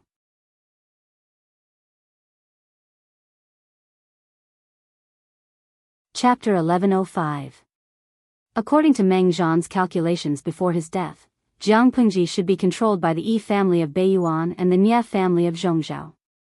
But man proposes, God disposes. Nye Liang was plotted against and returned to Zhongzhou without achieving his goal. The enemies of the Yi family of Beiyuan got wind of it and seized the opportunity to seize power. In order to keep their power, the Yi family had to temporarily put aside their desire for Zhangzhou and focus on the internal conflict. The two biggest threats from the outside world disappeared. The danger of being besieged on all sides was reduced by half. The situation seemed good, but it did not mean that Jiang Pengji was safe. At the border of Zhongzhou's Bianzhou, Wei Yong rode a tall horse and followed the carriage. Other than the footsteps of the guards, the clashing of weapons, and the rolling of the carriage wheels, he could only hear intermittent coughing from the other end of the carriage. It was as if he was coughing out his heart, liver, spleen, lungs, and kidneys. After a long while, the coughing finally subsided. Zixuan, when can we enter Bianzhou? Lifting the curtain made of green bamboo, the lower half of Nye Liang's face was revealed. His thin lips were pale, and his cheeks were so thin that they were slightly sunken in. Although it was discovered in time, Nye Liang's body was injured. Half a month ago, he had a headache, fever, and coughing. His mind had become hazy. He had improved in the past few days, but he still looked ill. If not for Wei Si's careful instructions before he left, Wei Yong would have thought that someone had poisoned Nye Liang again. Looking at the speed, we are 2 hours away from the nearest relay station in Bianzhou. Nye Liang was blown by the wind and the carriage jolted twice. It irritated his throat and made him cough violently while holding onto the window frame. Wei Yong said, Guangshan, don't talk. Calm your mind and rest. When we reach Bianzhou, there will be another tough battle. The mission given to Nye Liang by the Nye family was to fight for Zhangzhou, even if it was only Meng County. If Nye Liang returned empty-handed, he would definitely be reprimanded by the clan elders. The power within the Nye family was complicated, and each branch fought with each other. As the most promising heir of the fifth branch of the Nye family, Nye Liang's existence was the most important bargaining chip of the fifth branch. Now that Nye Liang had returned in failure, the Nye clan elders would also doubt his ability. Wei Yong could not help but feel sorry for him. We should stay in Zhangzhou for a little longer, regardless of the size of the territory, as long as they could fight for a piece of land. It would be easier to explain to the Nye clan. However, Nye Liang insisted on returning empty-handed. Wasn't that putting himself in a dead end? Wei Yong thought of Nye Liang's current situation and felt powerless. It's useless to stay here any longer. Nye Liang said in a weak voice. Huang Song and Lu Shi would rather maintain a fake alliance than fall out with each other. It's obvious that they know very well that the Nye family will benefit from their internal strife. Both of them were smart people. Even if they couldn't help it, the people around them would tell them all kinds of benefits. The Meng family only sent envoys but did not station any troops in Zhangjiang Pass. Their deterrent power was far from enough. They can afford to delay, but Liang's body can't. The Nye family of Zhongzhou had a strong military force, but there was a difference between sending envoys to threaten them verbally and sending troops to the border to threaten them. Sending an emissary was just a verbal warning, while stationing troops to threaten the other party was to place a steel knife on the other party's neck, threatening the other party with their lives. Huang Song and Jiang Pengji were like dead pigs that were not afraid of boiling water. The former tried to smooth things over and feigned ignorance, while the latter was shrewd, cunning, and full of evil tricks. Moreover, Lu Shi would rather start a war than give up his territory. This diplomatic mission is destined to be fruitless. Compared to this, Nye Liang was more worried about the Nye family. The internal strife within the family was destined to not prosper for long. This time they poisoned him. Would they send killers to assassinate other competitors next time? In troubled times, only by being of one mind and united as a rope could they have a foothold. If the vermin of the Nye family were not dealt with, the Nye family would not perish at the hands of the enemy, but they would die by themselves. To resist external aggression, we must first pacify the internal. Nye Liang said, "If those vermin are stubborn," his tone became cold. His thin face was hidden in the shadows, giving people an inexplicably cold and terrifying feeling. Wei Yong sighed. "Even so, I'm afraid I'll regret it in the future if I miss this opportunity." Nye Liang asked, "What do you mean?" Wei Yong said, "Zixiao has always been stubborn and opinionated. He has been different from ordinary people since he was young. I've heard of his ambition, to unify the world and bring peace to the four seas. If he didn't see this potential in Lu Shi, he wouldn't have truly become an official to assist him." Looking at Jiang Pengji's experience, she had been through endless trials and tribulations, but she was able to overcome them and never stopped. Meng Zhan took great pains to set up a trap and led her into a situation where she was surrounded by enemies on all sides. What was the result? Jiang Pengji sent someone to leak information to the political enemies of the Yi family in Beiyuan, using this to restrain the Yi family. Nye Liang was busy rushing back to Zhongzhou to deal with the internal affairs of the Nye family, so he couldn't pose a sufficient threat. Without the Nye family as a counterweight, Huang Song was tricked into handing over the 2 counties of Zhangzhou. The original disadvantage was turned around. Although the Nye family and the Yi family wouldn't let go of Zhangzhou easily and would come back after a while, it gave her a chance to breathe. Wei Yong was sure that Jiang Pengji would definitely use this time to fight for more bargaining chips for herself. She's a strong opponent. Nye Liang smiled faintly. But Liang won't regret it. He would only regret it if he allowed the Nye family to court disaster. Within Hu County, Su Fei's life had been difficult these years. Back in the day, he was the eldest grandson that his grandfather doted on the most. He relied on this favor to fight evenly with his eldest grandson, Su Bei. Because of his grandfather's protection, Su Fei had the upper hand most of the time. However, everything changed after the political chaos in Dongqing and the alliance meeting at Huangshui. First, his grandfather passed away, and Su Fei lost his powerful protection. The elders of the Su family were inclined to appoint the eldest son, which made Su Fei very angry. Ever since he was young, he liked to compete with his cousin. He couldn't tolerate being inferior to his cousin. Because of the fight for the head of the family, the 2 brothers completely broke off. The internal power of the Su family was also divided into 2 groups. In the beginning, the 2 brothers were evenly matched. Su Fei and Su Bei even joined forces to swallow up the territory of the county chief of Hu County, Wu Mashang.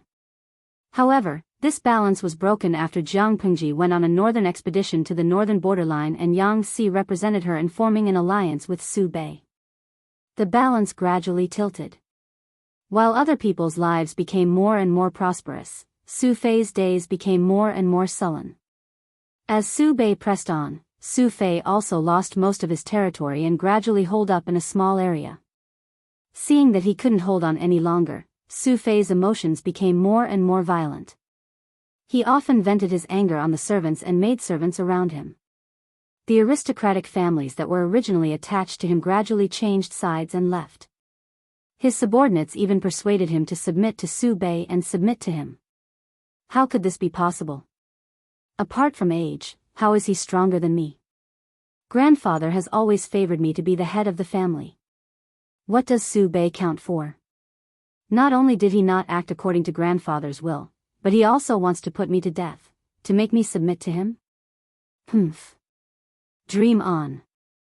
If he wasn't willing to submit or die, then he could only seek help from a third party. Just as Su Fei was frowning in distress, a servant beside him gave him an idea that made him suddenly see the light. My lord, if we are looking for military support, it won't do if they are too weak. If they are too strong, distant waters won't be able to put out a nearby fire. After thinking about it, only the Wanzhou magistrate, Lu Shi, is the most suitable.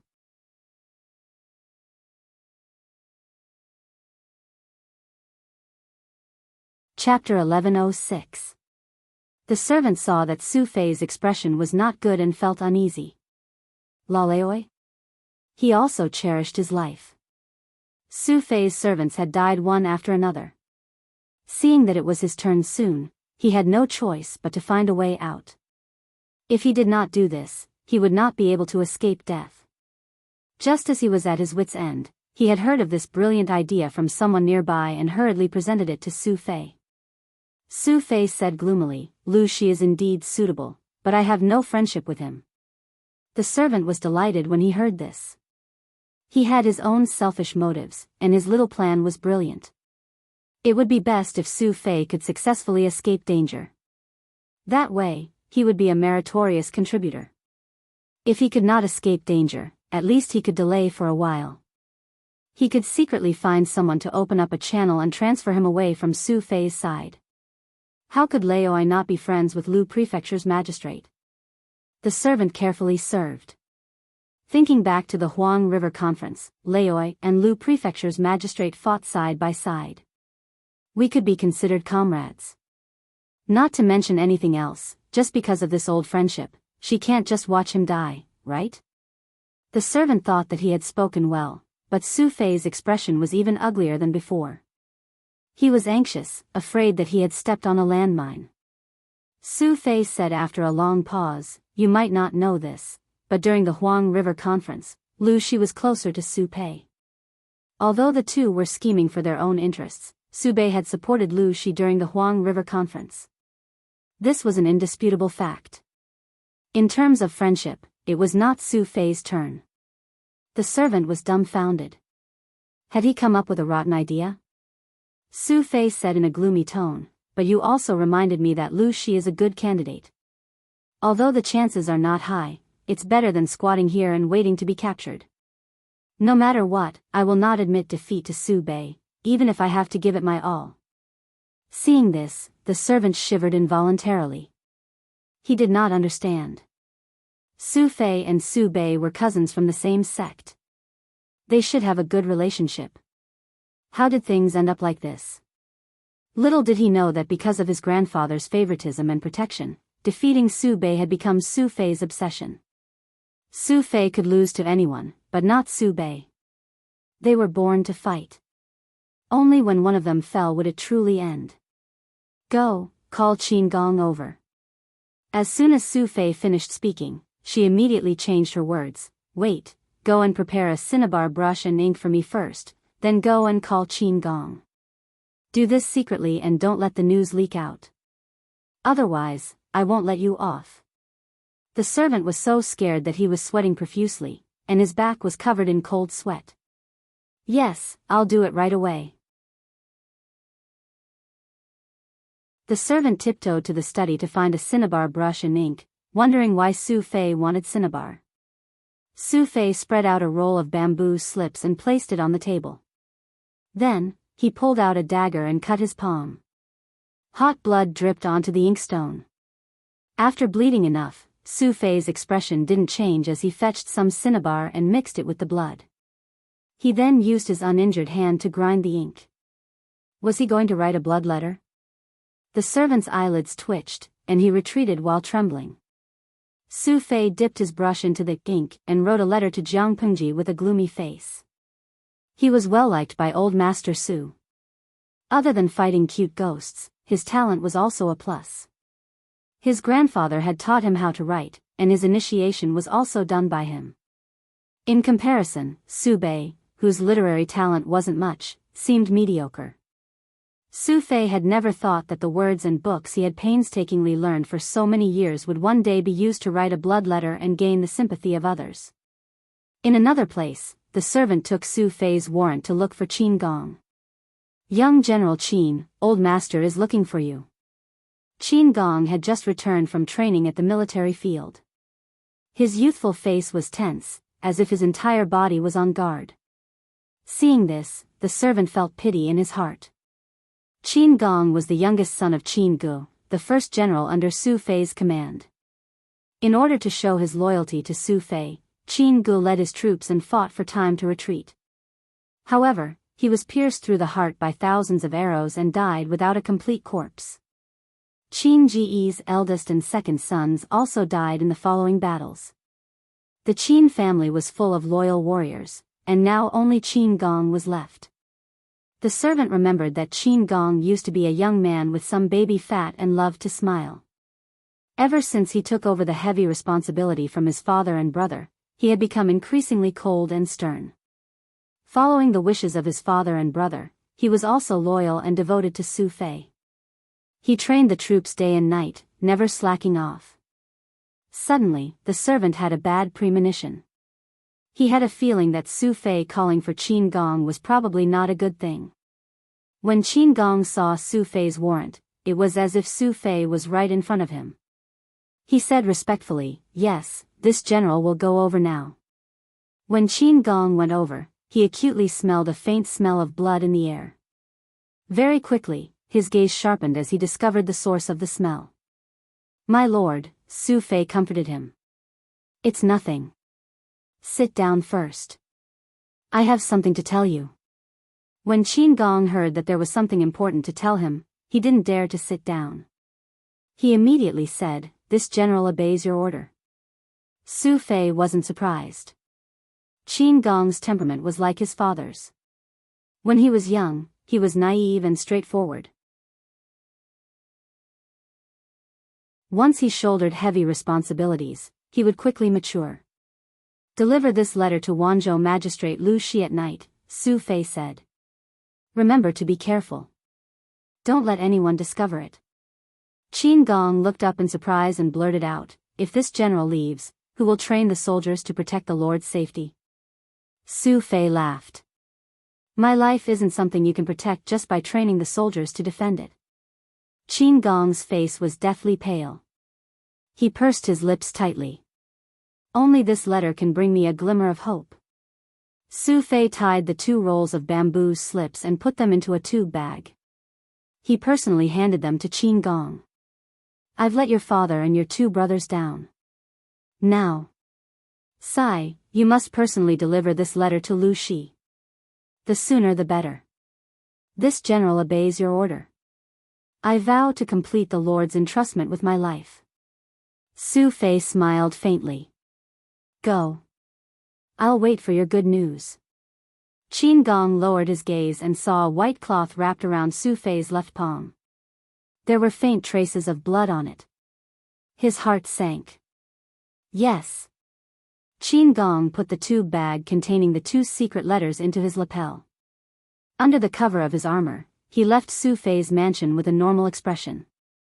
When he returned to the mansion, he secretly ordered people to prepare a few days' worth of dry rations and a bag of silver fragments. He also found a few sets of ordinary, clean clothes and packed them into a bag.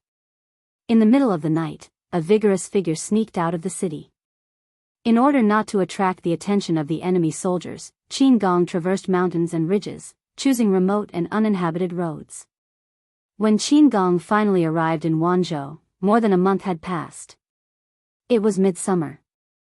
Qin Gong squatted outside a tea house. He held a cracked pottery bowl and greedily drank the entire bowl of coarse tea. After drinking enough, he even fed some to the horses that were on their way. "Pretty boy, look over here." At first, Qin Gong didn't realize that the voice was calling him. It wasn't until someone followed him and the shadow blocked his line of sight.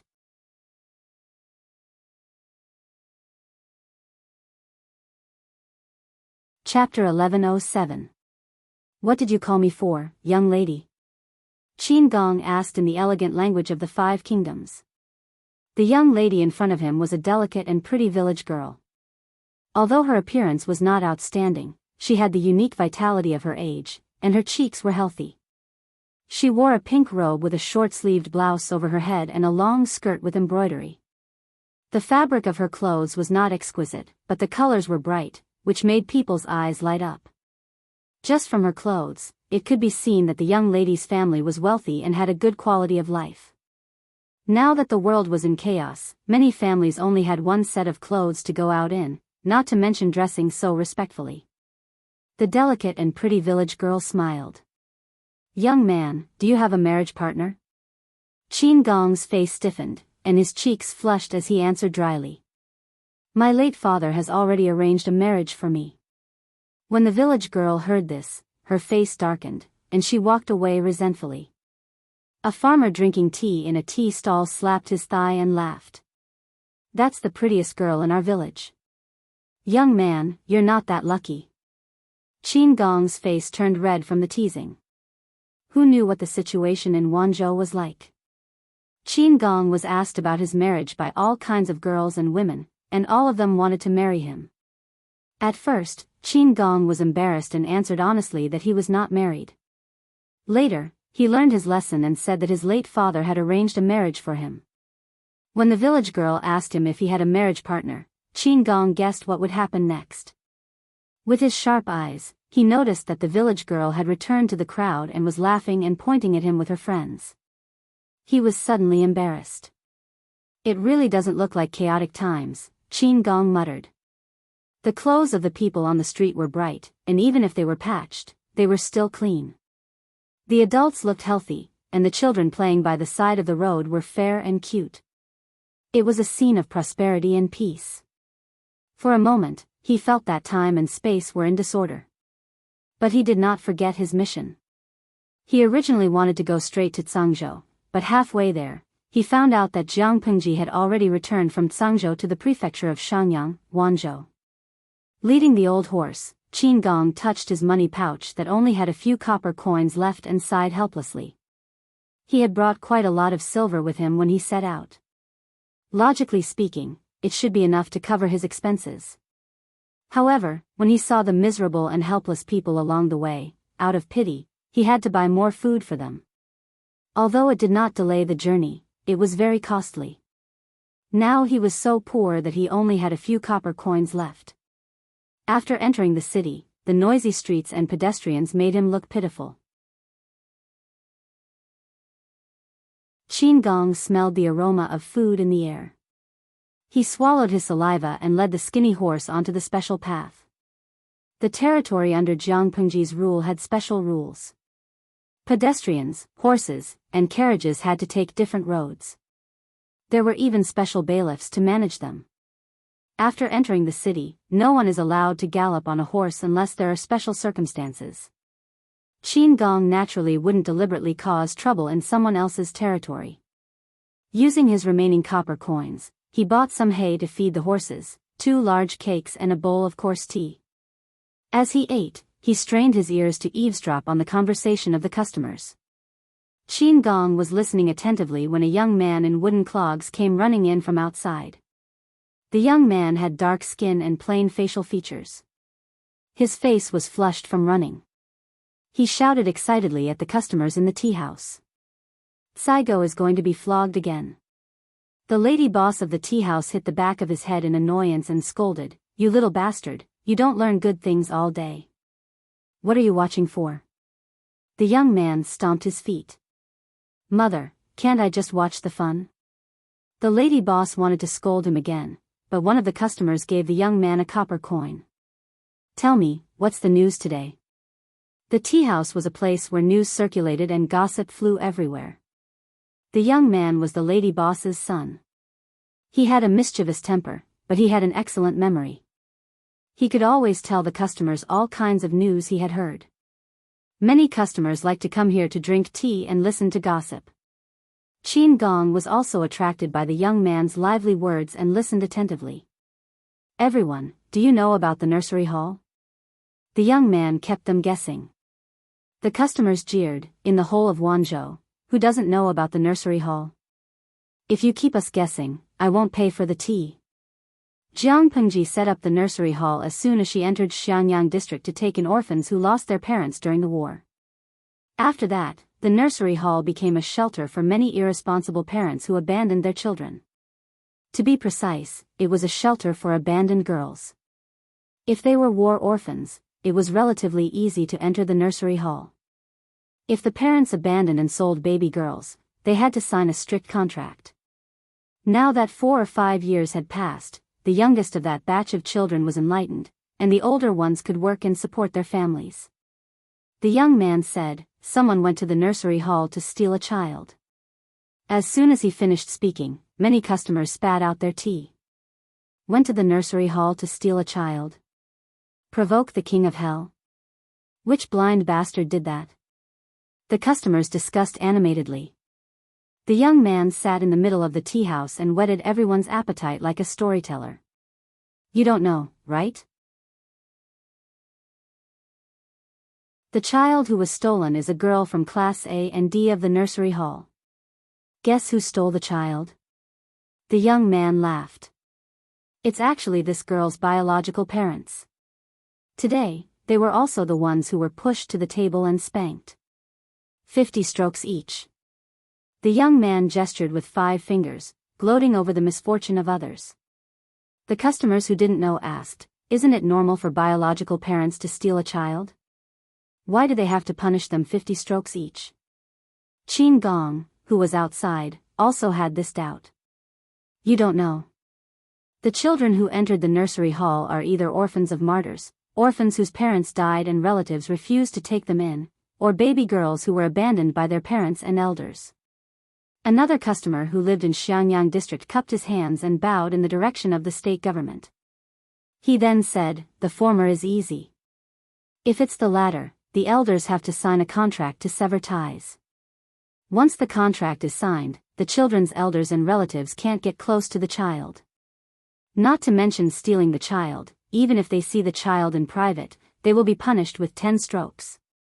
Hey, that's not right. Since it's a girl, why would they take the risk to steal her? A contract severed blood ties. No matter how one looked at it, the child was no longer the parents. Blood ties? This thing couldn't be compared to the contract.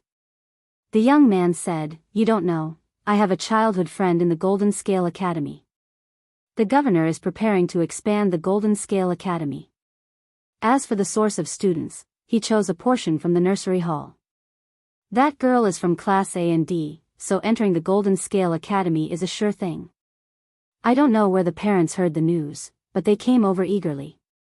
The girl didn't want to acknowledge her, so they thought of stealing her. Entering the Golden Scale Academy would basically be considered as the governor's personal disciple. How could their future be bad? Even if it was a girl, she would be a golden doll who had a relationship with the governor. If they could acknowledge their daughter, it wouldn't be a loss no matter what. The tea house was in full swing. Qin Gong drank his tea, returned the pottery bowl, and followed the crowd to the food stall. When he arrived, the 50 strokes had already been flogged. The dispersed crowd was laughing and talking. Almost everyone felt that the couple deserved it. The 50 strokes were considered light. The contract to sever ties had been signed, which was equivalent to selling the child to the governor, Lu Shi, who was behind the nursery hall. The child's life and death were in Lu Shi's hands, and the child was the governor's private property. What did biological parents count for? This wasn't stealing their own child, it was clearly stealing the governor's private property. It was already merciful that they weren't beaten to death.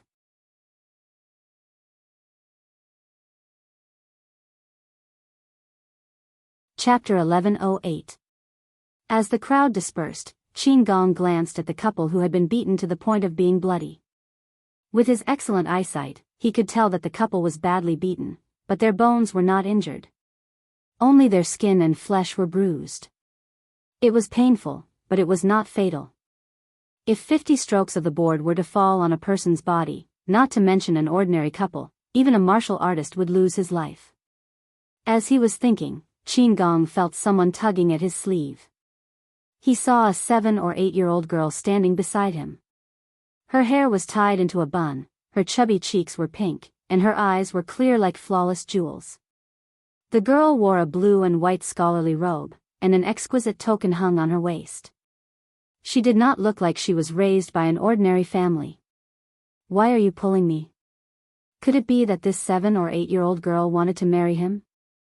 Qin Gong laughed involuntarily at his own imagination. The girl spoke clearly, "Little brother, please help me give these to them." Qin Gong took it and found that the things in the bags were medicine for treating external injuries. Apart from the medicine, there was also a small bag of copper coins. "Who are you to them?" Qin Gong asked curiously. The girl glanced at her parents who were pushing the responsibility, crying and insulting her. Her calm gaze was mixed with some complexity. The nursery was divided into male and female sections. The female servants who took care of them did not hide anything from them.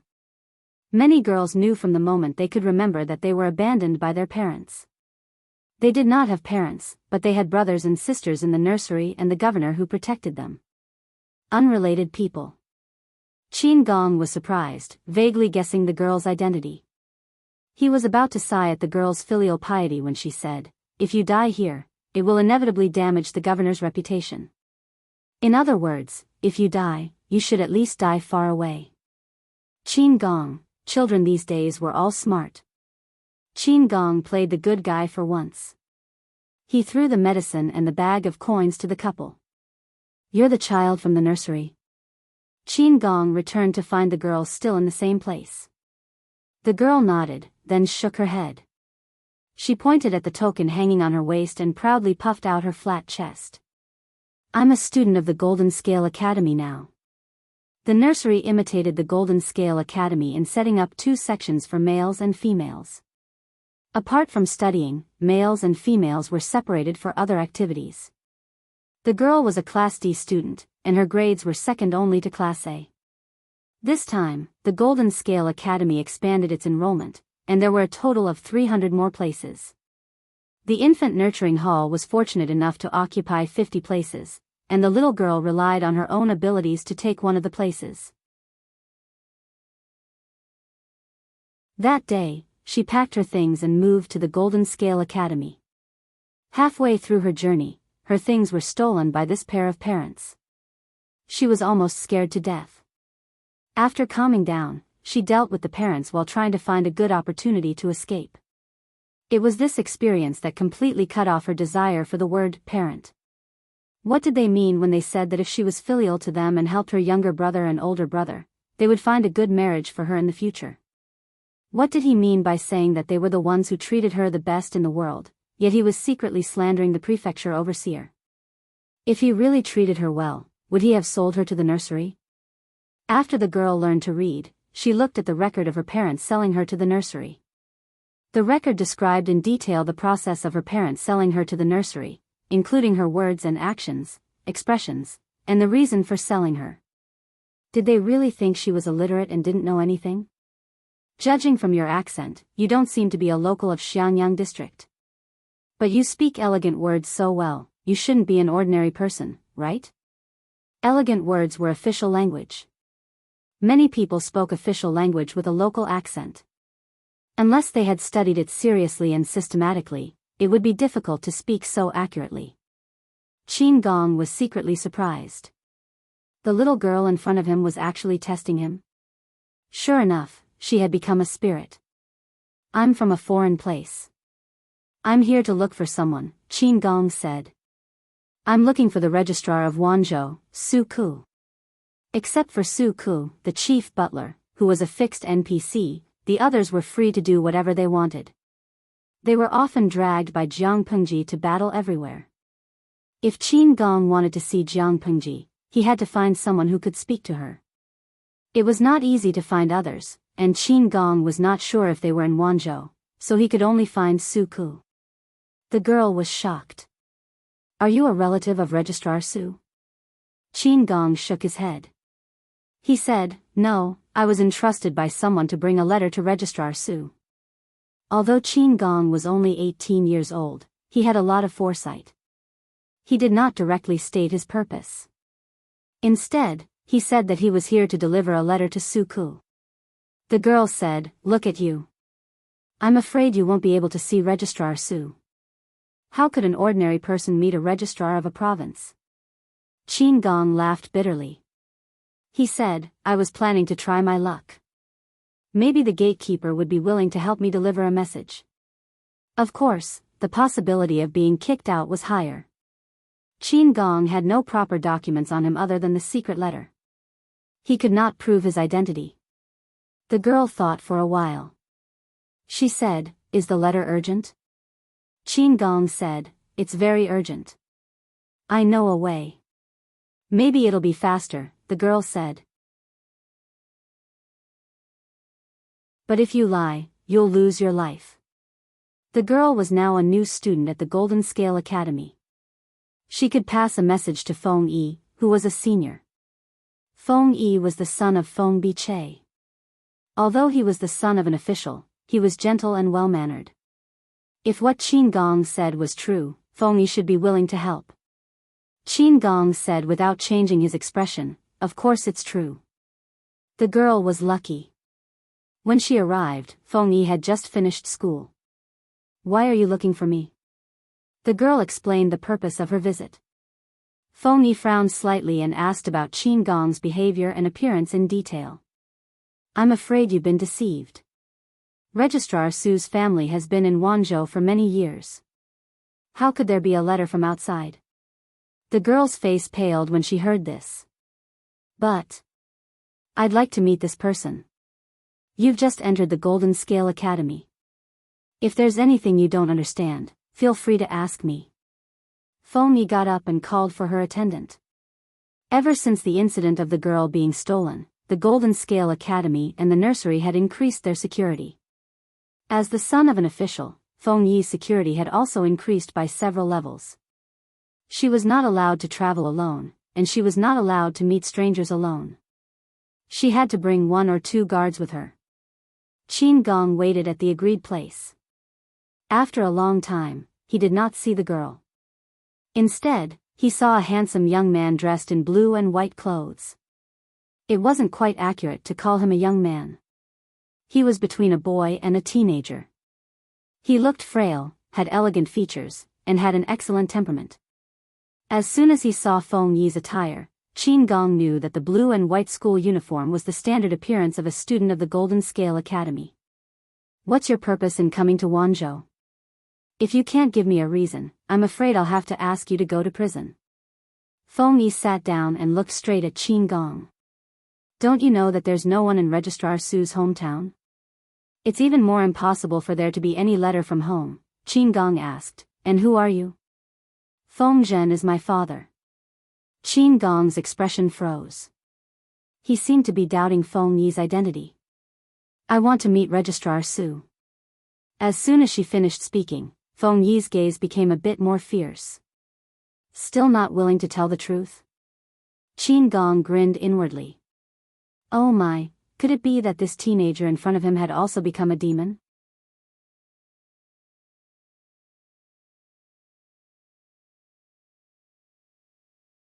Chapter 1109. Meet the Lu Prefecture Overseer. Who is your master? Feng Yi's eyes were slightly closed, and her tone was calm. At such a young age, she already had a calm demeanor, as if she would remain unfazed even if Mount Tai collapsed in front of her. "I have to see Governor Lu first, or at least Registrar Su." Naturally, confidential matters couldn't be casually spoken of. Why should I tell a kid who's still wet behind his ears? Qin Gong was annoyed that he had been fooled by a teenager. Feng Yi was calm and collected. She looked at Qin Gong with ripples in her eyes. "You entered the city alone, so the secret letter must be on you. If you insist on not telling me, I'll throw you into prison later, and I'll naturally be able to search your body for it. Whether you say it or not is not up to you." Qin Gong almost choked on his own saliva. The child in front of him was not only a demon, but also a 1,000-year-old demon. Before Qin Gong could speak, Feng Yi continued, "Of course, if you can produce something that can prove your identity, then I'll believe you for now." First, she provoked and angered him, then she comforted him gently.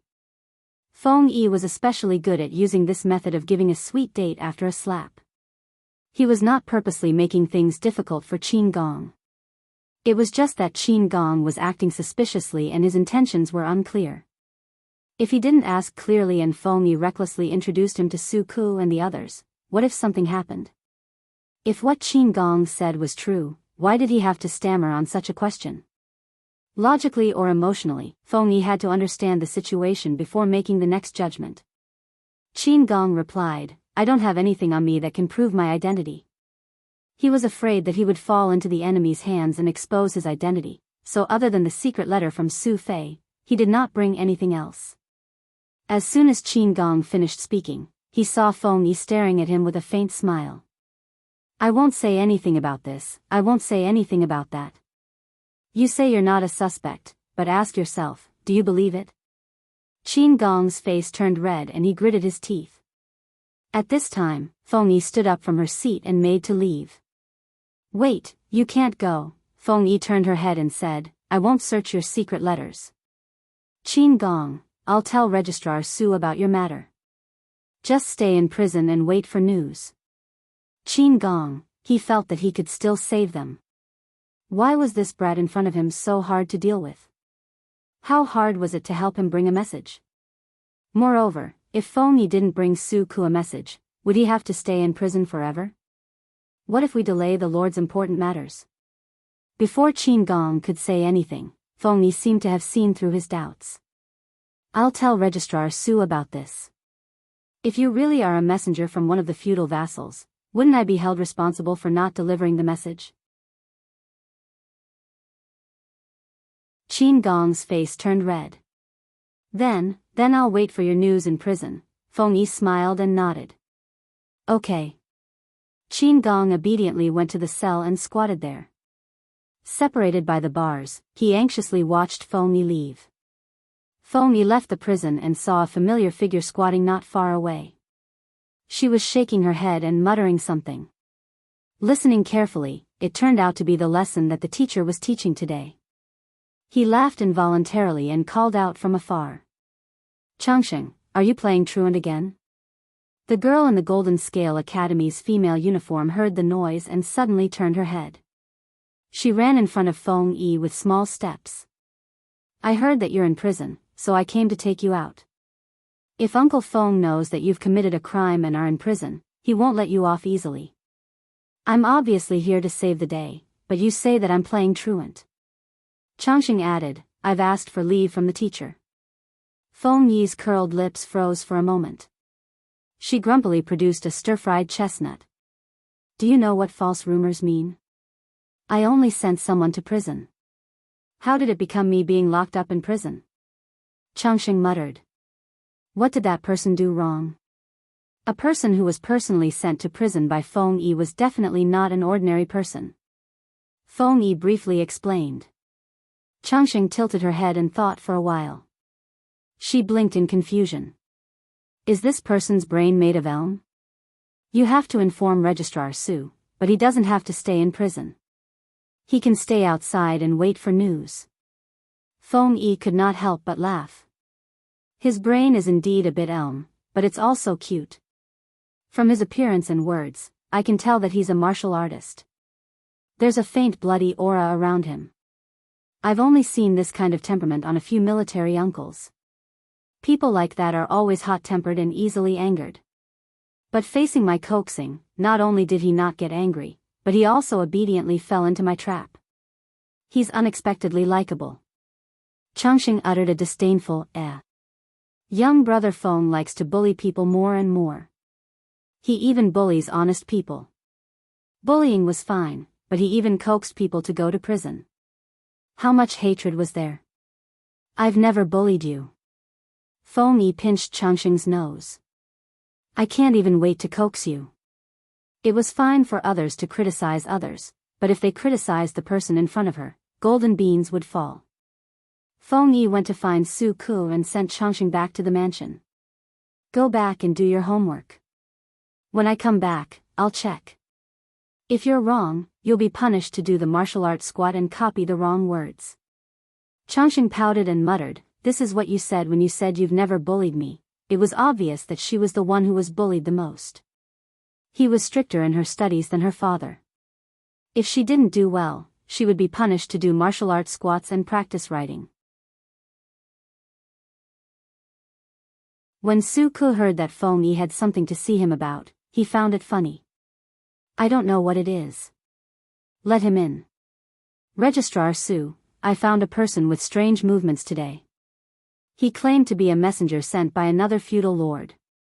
However, when I asked him who the lord behind him was, he didn't give me any details. Feng Yi told him everything about Qin Gong in a low voice, without hiding anything. A trace of a smile appeared on Su Ming's solemn face. You mischievous boy, it's his bad luck to meet you. Feng Yi said disapprovingly, that person's martial arts skills are not low. If I don't coax him to go to prison, I'm afraid it won't be safe. I'm afraid that someone who's willing to be coaxed to go to prison is not an evil person. After all, he couldn't do anything bad with that little bit of intelligence. Su Ke ordered someone to bring Qin Gong out of prison. Qin Gong stayed in prison for more than an hour. When he came out, he felt that his body was stained with an unpleasant smell. Thank you. Seeing Su Ke, Qin Gong shed tears of gratitude and immediately dispelled his suspicions. He only felt that Feng Yi was stubborn but kind inside. She was quite likable. Feng Yi nodded from afar.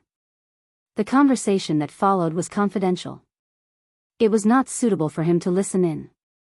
Su Ke asked Qin Gong, who is your lord? Facing Su Ke, Qin Gong did not hide anything. My lord, Su Fei, specially sent Qin Gong to deliver a secret letter to the magistrate of Liuzhou. It was actually Su Fei's man? Su Ke was in a trance for a moment. He suddenly remembered what Jiang Pengji had said a while ago. Su Fei's messenger would arrive in Wanzhou in a few days, and he was told to be careful. Presumably, the messenger that the Lord mentioned was this person in front of him? Where is the secret letter?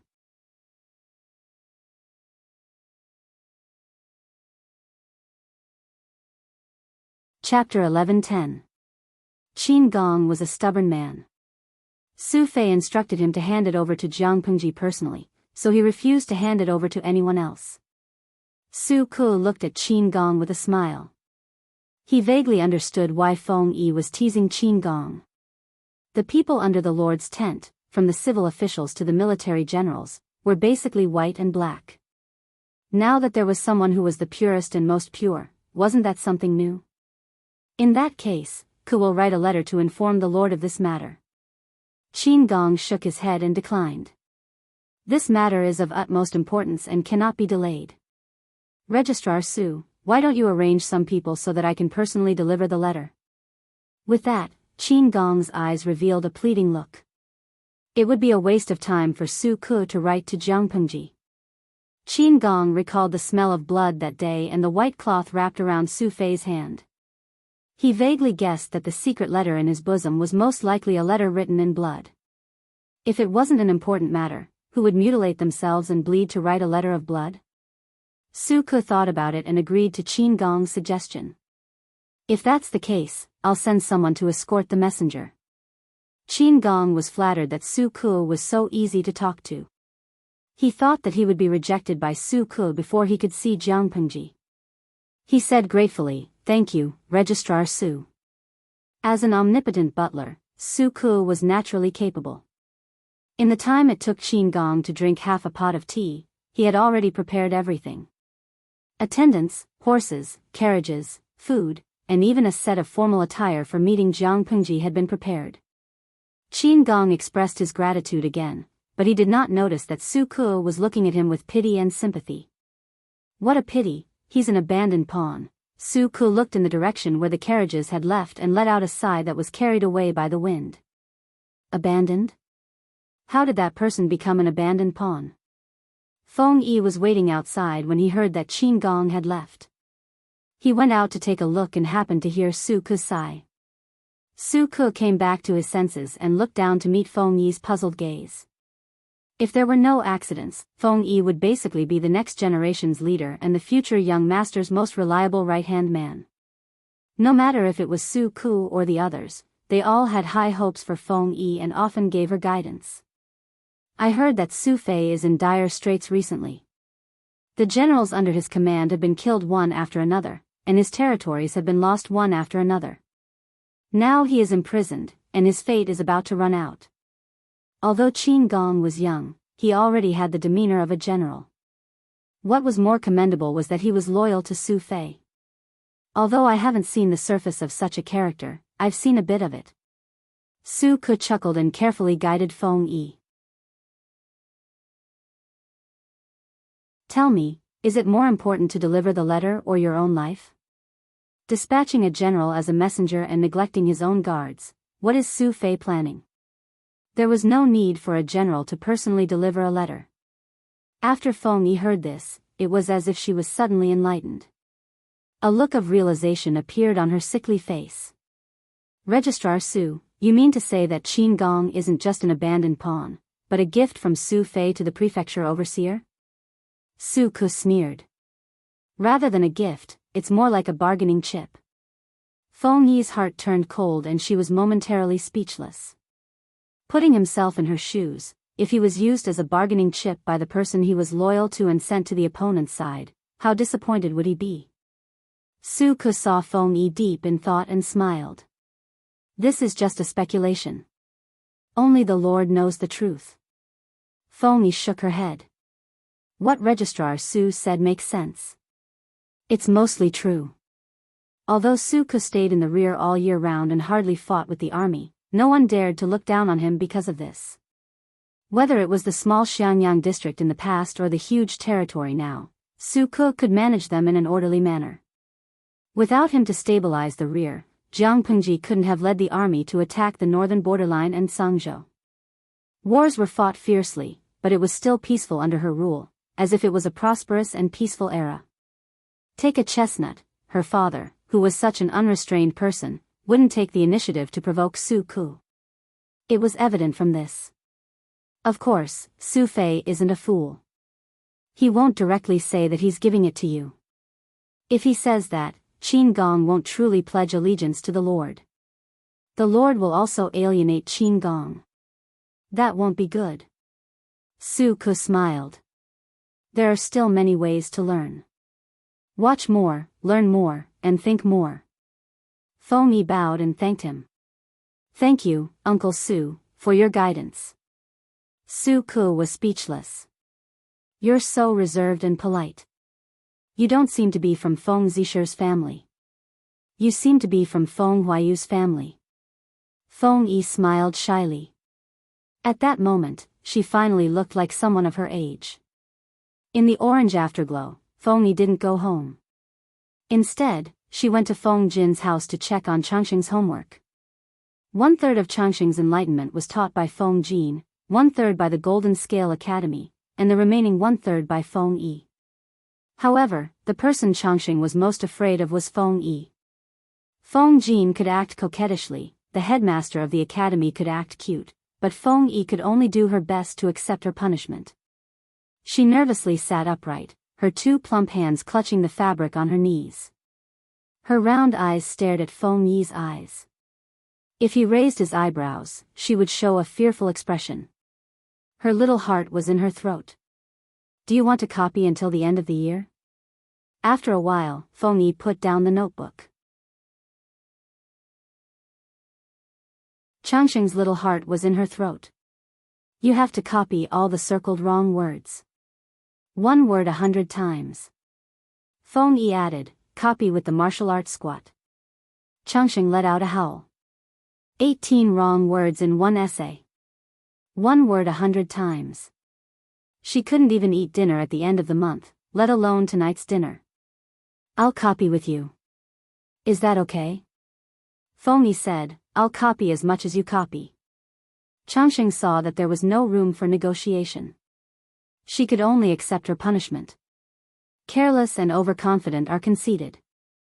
Now that you feel that you're being punished to copy too much, why don't you check it again? Changxing pouted her mouth and opened her watery eyes, not daring to refute. Seeing this, Feng Yi frowned slightly. This wasn't like the Changxing he knew. As the previous generation started their own families, Feng Yi's generation slowly increased. However, he was the one who played with Changxing the most and understood her the best. Did the servants in the mansion neglect you? No. If there is, just tell me. I'll help you get rid of them. If it doesn't work, find an excuse to stay at my house for a few days. Feng Yi's expression was calm. He steadily took a horse stance. His wrist was extremely steady. He lifted the brush and dropped it.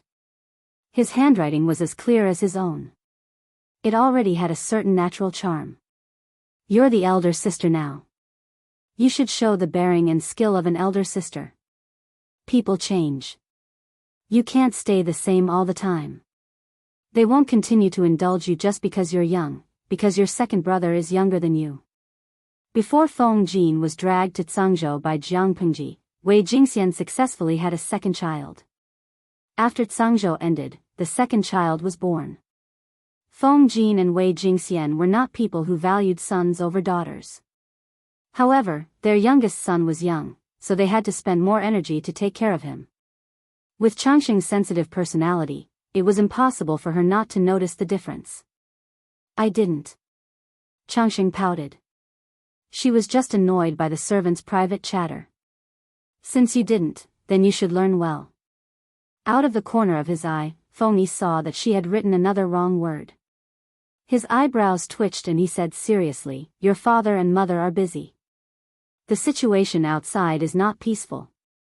They probably won't be able to take care of your second brother's enlightenment in the future. In the end, won't they still have to rely on you? But with your ability to enlighten others, it's good enough that you haven't led them astray.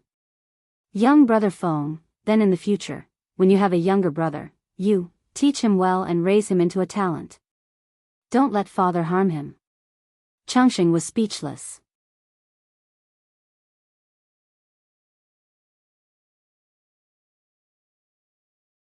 Chapter 11:11. Young brother Feng is indeed a good brother. After Feng Yi's explanation, Changxing's gloomy mood eased a lot. Sure enough, those talkative maidservants still needed to be taught a lesson. Don't always talk about trivial things. As she thought of this, she suddenly remembered a servant girl's idle chatter. That servant girl had been bought into the manor for half a year and was now 13 years old. Some maidservants thought that Changxing was young, so they would take advantage of her nap and talk about some private topics. At first, they only talked about young talents. After 2 years, they would occasionally mention Feng Yi, who often visited. If I can get young Lang Junfeng's favor, I might be able to get a title in the future. Come on, title. You can't even be a Tongfang. Why can't I be? Young Lang Junfeng doesn't have a legal mother to teach him, so he doesn't know anything. If I can get first place. Little girl, you can daydream. Changxing was absent-minded and accidentally made a mistake. Changxing, what are you thinking about? Changxing came back to her senses and said with a smile, I'm thinking about young brother Feng's Tongfang. Feng Yi's hand tightened, and the tip of the pen dropped a lot of ink on the paper. His expression became very serious. What Tongfang? Where did you learn this from? Changxing didn't know why, nor did she know why Feng Yi was angry. Feng Jin's backyard was very clean. He didn't even have a Tongfang or a personal maidservant, let alone a Tongfang. She didn't know what a Tongfang was, but from the tone of the maidservants, she guessed that it was something good. Bai Xing and the others said that they wanted to be young brother Feng's Tongfang. Feng Yi put down the pen with a snap. The ink on the tip of the pen splashed, and the paper that was half written on was completely ruined. They're just a few lowly maidservants. Are they worthy of Xiaofeng? Feng Yi's weak face was filled with anger. Changxing was frightened and couldn't help but shrink her neck. He saw that Changxing was frightened, so he softened his expression. A Tongfang is an anonymous lowly concubine. Changxing understood the term lowly concubine because it was mentioned in books. She couldn't help but frown in confusion. It's so strange. Why would anyone want to be a lowly concubine? Feng Yi was unable to answer this question. However, he felt that the servants and maids around Changxing needed to be cleaned up. It was one thing for them to be talkative, but they were actually talkative in front of Changxing. Changxing was still young and was at the age of vigorous learning. If her temperament was affected by their words, would they be able to bear the consequences? Feng Yi's aura was somewhat heavy. Changxing did not dare to provoke him at all. In the next hour, she concentrated on copying and barely managed to finish 2 pages. As soon as she finished copying, the servant informed her mother that she had returned from the government office. Feng Yi stopped writing, tidied up her appearance, and went to see Wei Jingxian. She heaved a sigh of relief when the little devil who was in charge of Changxing left. She plopped down on the mat and massaged her sore legs from squatting. "The wind is the rain," Changxing muttered. "You were fine just now, why are you so angry all of a sudden?" Just as Wei Jingxian was asking the housekeeper about the 2 children, the servant reported that Feng Yi had arrived. "Let him in." Wei Jingxian smiled and asked Feng Yi for the purpose of her visit. She and her husband Feng Jin liked this junior very much, not only because he was precocious and well-behaved, but also because he treated Changxing very well. He liked to play with Changxing wherever he went, which greatly made up for the couple's negligence when they were busy with work. Feng Yi hesitated for a moment and suggested to Wei Jingxian in a low voice that she should clean up the maids who served Changxing. "What did they do wrong?" Wei Jingxian asked. Feng Yi explained the reason with slight embarrassment and added, "Changxing is still young and easily influenced by the outside world. Her temperament has changed. These days, she has been absent-minded. I also suspect that these maids said something in front of her and caused Changxing to misunderstand." He said it very vaguely, but Wei Jingxian heard the underlying meaning. She originally had a faint smile on her face, but now it was completely gloomy. Her right hand grabbed the armrest of the table and unconsciously tightened its grip. That night, Wei Jingxian boldly punished a few maids, and the commotion alarmed Feng Jin. She told Feng Jin about it, and the latter was silent for a long time. "What are you thinking about, husband?" Wei Jingxian asked. "I'm thinking about Changxing." Feng Jin said, unknowingly, "The baby girl in the swaddling clothes is already so big. The thought of her getting engaged and married after she reaches the marriageable age makes me feel uncomfortable. I'm afraid that she will marry the wrong person, but I'm also afraid that she will not have a good life after she gets married and her husband's family will bully her." The corner of Wei Jingxian's mouth twitched, and she could not help but remind Feng Jin. "How old is Changxing?" "She is still far from the marriageable age." "It's not early." Feng Jin's face was gloomy. He had been avoiding thinking about this problem, but wasn't that deceiving himself and others? Instead of thinking about it after Changxing reached the marriageable age, it was better to start picking now. Firstly, there was plenty of time, and secondly, he could be strict. If it was too late, the good seedlings would have been picked, and who would care about the rest of the ugly ones? Wei Jingxian was helpless and could only let Feng Jin be immersed in this meaningless dilemma. After a while, Feng Jin tried to ask, "Jingxian, what do you think of Sun Lan from Sun Wen's family? She has a soft and humble temperament, which is not bad." The key was that their ages were similar to Changxing. Changxing had been spoiled by him to the point of being arrogant and willful. She was a good match for Sun Lan, who had a soft temperament. "Sun Lan, she is good, but isn't she too soft?" Wei Jingxian thought of Sun Lan's appearance. She was too shy, like a delicate flower that was kept by Sun Wen. He scratched his head and thought of another candidate. The eldest son of Chuiyu, the master of Chongzhou's Chui family, is also not bad. His background is a little poor, but he is easy to deal with. I saw him at the Golden Scale Academy a few days ago, and he seems not bad. However, the style of the Chui family's merchants is too strong, and I don't like it. Feng Jin racked his brains and named a few candidates. Most of them were famous gentry families within the borders of Dongqing. The more he thought about it, the more he felt that they were full of flaws. Wei Jingxian was annoyed by his words and said, "No matter how good these juniors are, they are not as good as Feng Yi." Feng Jin's expression froze. But Feng Zisher's behavior, Feng Yi was publicly known to be good, but his father was publicly known to be unrestrained. Every family would have to think twice before marrying their daughter. Feng Jin could tolerate Feng Zhen's unruly behavior because of work, but since the two families were in-laws, it was hard to say. Let me think carefully about this matter. According to Jiang Pengji's current family business, in the next few years, she would be conferred the title of Joshi. It was a sure thing that she would become a king. As long as the next generation did not make any big mistakes, it would not be a problem to keep the family business. As the leader of the next generation, how could Feng Yi's status and prospects not be bad?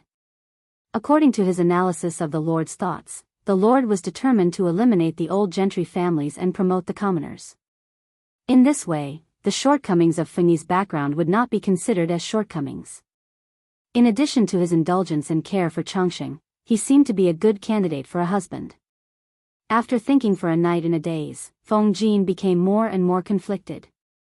Wei Jingxian sighed helplessly. When it came to the matter of Changsheng, Feng Jin's IQ dropped sharply, hovering on the edge of passing. Nothing had been set in stone, but he was already worrying about what would happen in the future. Wei Jingxian got up to wash up and went to the government office to take attendance. She did not know that Feng Jin had done something. He felt that he could try Feng Langzi's words and let his son be his son-in-law. Feng Zhen was speechless.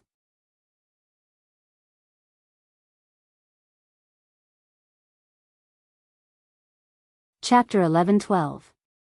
When he heard Feng Jin's hint, Feng Zhen's first reaction was to look at the sun outside.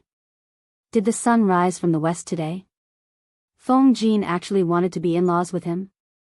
Didn't this person hate his style the most? Feng Zhen's heart was in turmoil, but he pretended to be flattered.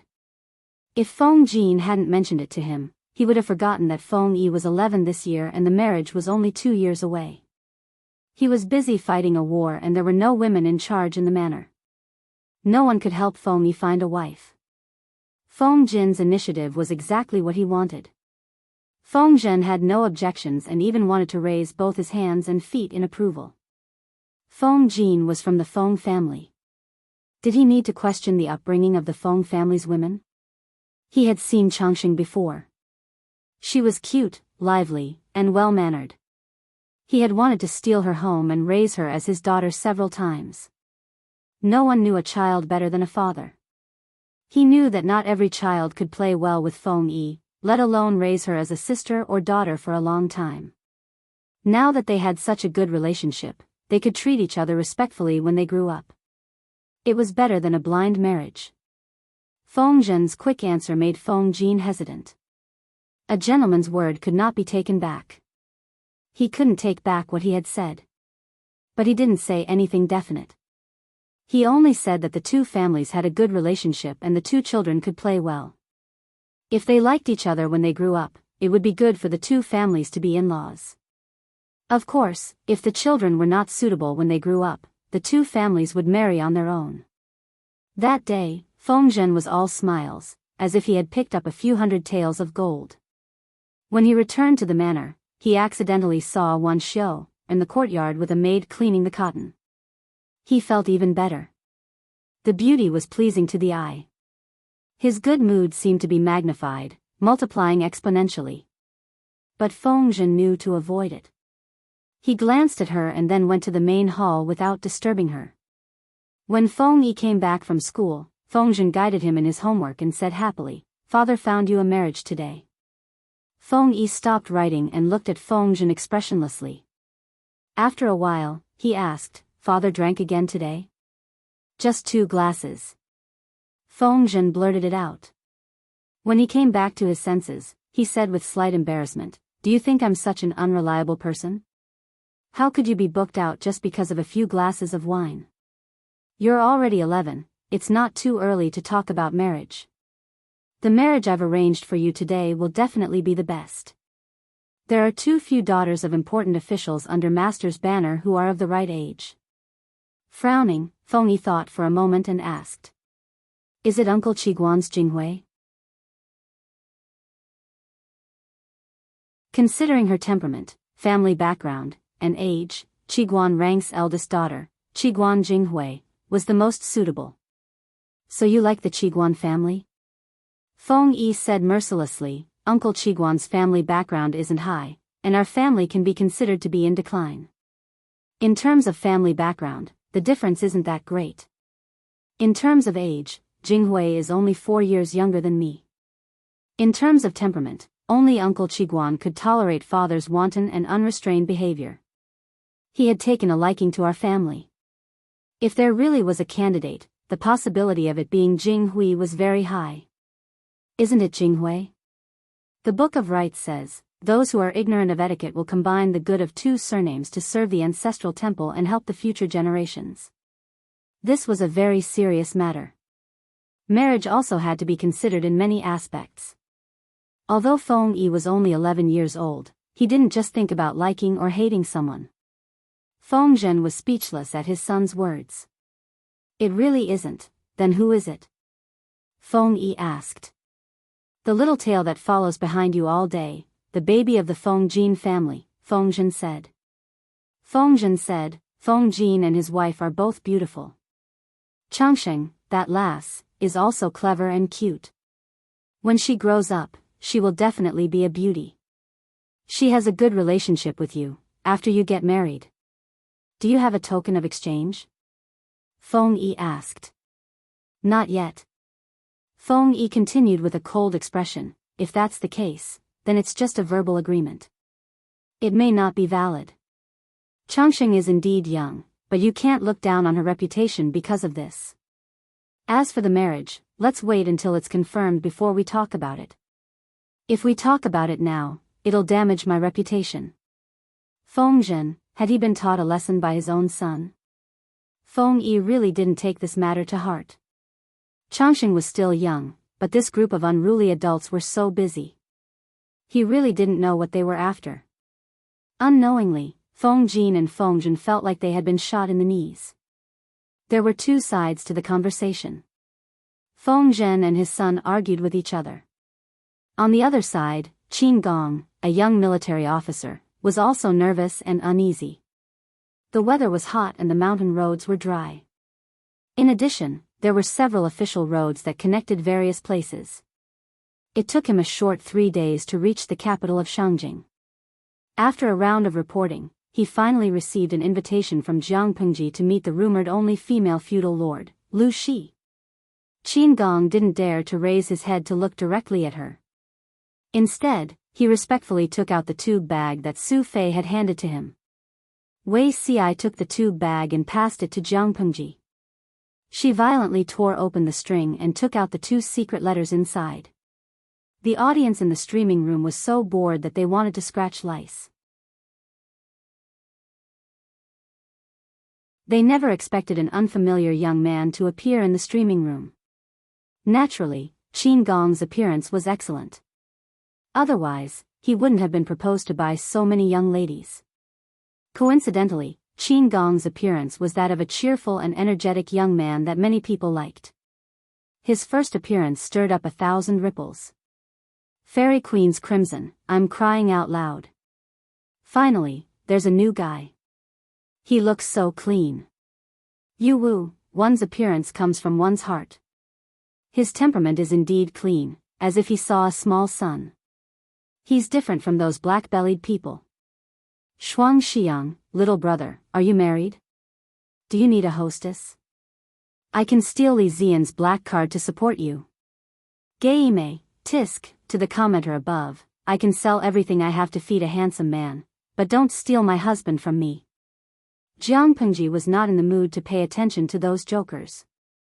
She knitted her brows and looked at the 2 letters of blood that were mixed with cinnabar and did not speak for a long time. Qin Gong's mood gradually sank with her indifference. After a while, Jiang Pengji put down the 2 letters. What's your name? Qin Gong sat upright and respectfully reported, I am Qin Gong, courtesy name Feng Jing. Jiang Pengji said, being courteous means being respectful, obeisance means being obedient. Who gave you this name? Qin Gong looked at Lian Nen and reckoned that she wasn't even 20 yet. My deceased father gave it to me. Jiang Pengji was stunned for a moment. She frowned and handed one of the letters of blood to Qin Gong. Your lord wrote 2 letters of blood. One is for me, and the other is for you. Take a look and give me an answer later. Qin Gong did not understand. His pure eyes were filled with confusion and doubt. Why did his lord give him letters of blood for no reason? Why didn't she give it to him in person? Instead, she asked him to send it to the magistrate of Liuzhou. Qin Gong picked up the letter of blood with doubts in his heart and slowly rolled up the bamboo slip. He read it word by word. His face, which had some color just now, immediately turned as white as a sheet. You're tuning into the Biyao's Wuxia Chronicles YouTube channel. Don't forget to subscribe and join us on this journey to catch the most captivating stories.